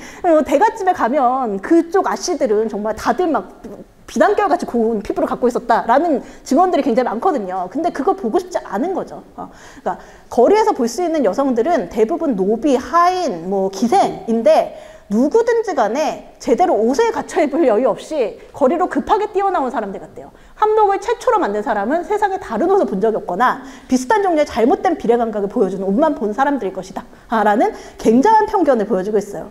그리고 아버지가 딸을 키우는 유일한 목적은 훗날 정략결혼으로 가문의 득을 보기 위해서다. 귀한 딸들의 삶의 지위는 정말 가엽다. 아니 우리는 잘 살고 있는데 그러니까 본인들이 그렇게 생각하는 거죠. 그러면서 뭐라 그러냐면 전 여기서 정말 경악을 감추지 못하겠었어요. 노래하고 춤추는 어린 여자들은 한국 여성들 중에 가장 운이 좋은 사람들이다. 이들은 예술과 한국적 품위에 대한 교육을 받는다. 한국에서 교육이라는 것을 받는 유일한 여성이다. 이 사람들이 누굴까요? 기세. 그러니까 이게 무슨 남의 나라에 대한 신뢰예요. 그러니까 그 편견이 어마어마한 거예요. 근데 이때 서양인들의 시각에서 우리가 편견만을 보면서 욕을 할 것인가? 저는 그렇진 않다고 생각해요. 물론 우리가 입장이 다르기 때문에 그들이 편견을 갖고 있을 수는 있어요. 그렇지만 편견 속에서도 분명한 진실들이 드러나요. 그들의 증언에서는. 그래서 편견의 공고한 틀도 자기들이 직접 본 것의 강렬함은 이길 수가 없는 그런 부분들이 곳곳에 나타나는데 뭐 대표적으로는 당시의 상황을 정말 사진으로 찍은 듯 묘사해 놓은 게 있어요. 아까 비숍 여사의 증언인데 뭐 한국의 하층 계급 여성들은 뭐 버릇없이 잘하고 예의가 없다 막 이런 식으로 욕을 해놨는데 근데 그럼에도 불구하고 무슨 얘기를 하냐면 빨래하는 모습, 빨래하는 모습을 이렇게나 길게 엄청나게 상세하게 써놨어요. 그래서 모든 시냇가에 평평한 돌에 울크리고 앉아서 더러운 옷을 물속에 담가서 꽉 비틀어 짜서 돌판에다 놓고 막 방망이로 두드리면서 그렇게 빨래를 한대요. 우리나라 여자들이. 그러면서 이제 한국식 빨래 공정을 다 얘기를 하고 있어요. 나무나 짚을 채운 재를 물에 풀어서 빨랫감을 적셔서 그 다음에 뭐 삶아서 뭐 다시 두드려서 빠른 다음에 맑은 물에 헹구고 다시 빨랫줄에 넣고 널고 그거를 다시 하얗게 말린 다음에 풀을 매겨가지고 다시 뭐 다듬이 방망이로 해서 뭐 이렇게 해가지고 딱 나오면 마지막 공정은 보통의 흰 무명은 그 깨끗함이 막 뽑아낸 흰 세팅과 같다라는 거죠. 그러니까 우리나라 사람들이 하얀 옷 입잖아요. 그 하얀 옷 입을 때 그게 어떻게 유지되는지를 굉장히 정확한 시각으로 지금 증언을 해주고 있어서 재밌죠. 그래서 아까 외국인 기록에 편견만 있느냐라고 했는데 그게 아니다라고 했는데 그렇기 때문에 외국인 기록의 공통점은 모순이에요. 그러니까 어떤 학자는 자기가 들은 것과 본 것의 차이다 라고 얘기하는데 그러니까 보지 않고 듣고만 왔을 때는 그 편견, 자신들만의 편견에 사로잡혀 있는 거죠. 근데 와서 직접 보면 서술을 할 때 편견을 가지고 있었던 걸 서술하다가도 갑자기 어느 순간 정말 자기가 본 거, 진짜 본 얘기들을 막 해요. 그러면 우리는 거기서 우리의 모습을 발견을 할 수가 있는 거죠. 그래서 그걸 뽑아내는 작업들이 굉장히 중요하다라고 생각을 하는데 들은 거는 이거예요. 부정부패로 점철된 정부, 수탈당하는 백성, 도저히 정상국가로 볼 수 없는 야만 조선, 막 썩은 악취로 덮인 공간에서 비생적으로 생활하는 절대로 문명인으로서 대우할 수 없는 야만인 존재 조선. 그런데 곳곳 기록에는 조선이 이룩해 놓은 문명의 실체가 발견된다라는 거죠. 어떤 거냐? 자꾸만 게으르다라고 하잖아요. 근데 게으른 조선인이라고 하는데 그거 되게 야만적 습속이라고 얘기를 하는데 근데 또 그런 얘기를 하다가도 어느 순간에는 도대체 우리가 왜 그렇게 게으르게 보였지? 라는 이유를 적어놔요. 그래서 정말 놀라운 부분을 제가 발견을 할 수가 있는데 문화적인 이유가 있는 거예요. 그들한테 그렇게 보이는. 그게 뭐냐면 조선인들은 서로 필요가 있을 때 언제든지 팔을 걷어붙이고 나서서 상부상조하는 전통을 가지고 있대요. 그래서 농사를 지을 때는 농기구라든지 일손을 빌려주고 화재나 홍수 피해를 입었을 경우에는 재물을 보조해주고 결혼이라든지 잔치, 장례식이 있을 때는 종류를 가리지 않는 지원을 서로가 경쟁적으로 해준대요. 그래서 이러한 관습은 조선인 전체를 대단한 결속력으로 뭉치게 해주고 마치 모든 구성원이 하나의 가족처럼 보이게 만들어준다. 그렇기 때문에 자기들이 봤을 때 게을러 보이잖아요. 근데 그 게으를 수 있는 이유가 뭐냐면 느긋하게 일상을 즐겨도 생존의 위협을 받는 사람이 없는 거예요. 그러니까 자기들이 필요할 때는 쫙 모여가지고 도와주고 그리고 느긋하게 있을 때는 느긋하게 있고 이러는 우리만의 누구나 공동체의 강고한 일원이기 때문에 누구 하나 탈락이 되지 않는 거죠. 모아가지고 먹고 살게 해주는 거예요. 그러니까 자기들이 봤을 때는 서양의 개인주의 문화에서 경쟁 이러면서 이제 누가 챙겨주지 않아서 미친 듯이 일해야 되고 요런 하층민들을 보다가 우리나라에서 와서 보니까 막 누워있어요. 그러면 얘네들은 게으르구나 하는데 실제로 일은 우리가 훨씬 많이 하잖아요. 그러니까 그런 부분에 대해서 되게 정확하게 목격을 하고 있는 거죠. 그러면서 이런 부분들도 굉장히 특징적으로 얘기를 하는데 가족 공동체 그리고 그 공동체의 윤리에 대해서도 지적을 해요. 그래서 자기가 봤을 때 들은 얘기가 가난한 고아인 조카한테 부유한 삼촌이 있었는데 도와주질 않아서 얘가 결혼도 못하고 한 20살 정도가 됐는데 집도 없고 이렇다는 거예요. 그래서 세금을 내지 못해서 관아에 이렇게 불려와서 혼나고 있는데 관리한테. 근데 그 청년이 관리한테 아 지금 이런 상황인데 뭐 그래서 없다. 그러니까 관리가 알 거 아니에요. 너 부자 삼촌 있잖아. 뭐 안 도와줘? 그러니까 아예 삼촌도 좀 해주기는 하는데 아예 끊는다고 얘기는 못하니까 좀 해주긴 하는데 뭐 그쪽도 형편이 좋은 것 같진 않고 막 이런 얘기 하니까 이제 관리가 이거 봐라 된 거죠. 그래서 너 가만히 있어봐 라고 하면서 이제 그 얘기를 한 거예요. 돌게 한 거예요. 얘가 그 삼촌이 먹고 살만한데 고아인 조카를 안 도와주네? 예, 그러면 내가 도와줘야지. 관리가 내가 해결을 해줘야지 라는 소문이 돌게 한 거예요. 근데 그 소문이 돌자마자 바로 삼촌이 와가지고 결혼시켜주고 집 사주고 했대요. 그러니까 당시에 가족 공동체 내에서 뭔가 자기가 잘 먹고 잘 사는데 그 가족의 일원을 그런 식으로 소홀하게 버려줬다라는 거는 소문이 도는 것 자체만으로도 평판이 확 떨어지는 거죠. 그러니까 이 사람이 굉장히 놀라워하는 게 가족적 의무와 윤리가 이 정도까지 중요시되는 나라는 자기는 본 적이 없다라는 거죠. 그래서 이게 소문나는 것만으로도 모든 것을 손수 알아서 바로잡지 않으면 안 될 만큼 평판조회가 어마어마한 나라, 그러니까 공동체 윤리에 대해서 지적을 하고 있어요. 그러면서 이제 뭘 주목하냐면 조선의 윤리적인 우월감에 대해서 얘기를 하고 있죠. 그래서 뭐라 그러냐면 이제 윤리적인 우월함 덕분에 가까운 미래에 반드시 그들을 따라잡고 이거는 일본이죠. 결국에는 저만치 따돌릴 수 있을 것이다. 조선인 특유의 가족제도와 강한 연대성, 그로 인한 끈질긴 노동력과 지난 몇 년 동안 이룩한 놀랄만한 발전상을 감안하면 나의 이러한 생각은 충분히 설득력을 가질 것이다 라고 얘기를 해요. 그래서 뭐 서양인도 여러 가지 관점이 있지만 그렇지만 이런 부분, 우리가 알고 있는 우리의 모습들을 굉장히 정확하게 지적을 해내는 그런 시각들은 우리가 놓치지 말아야 되는 그들의 시선이라고 할 수 있죠.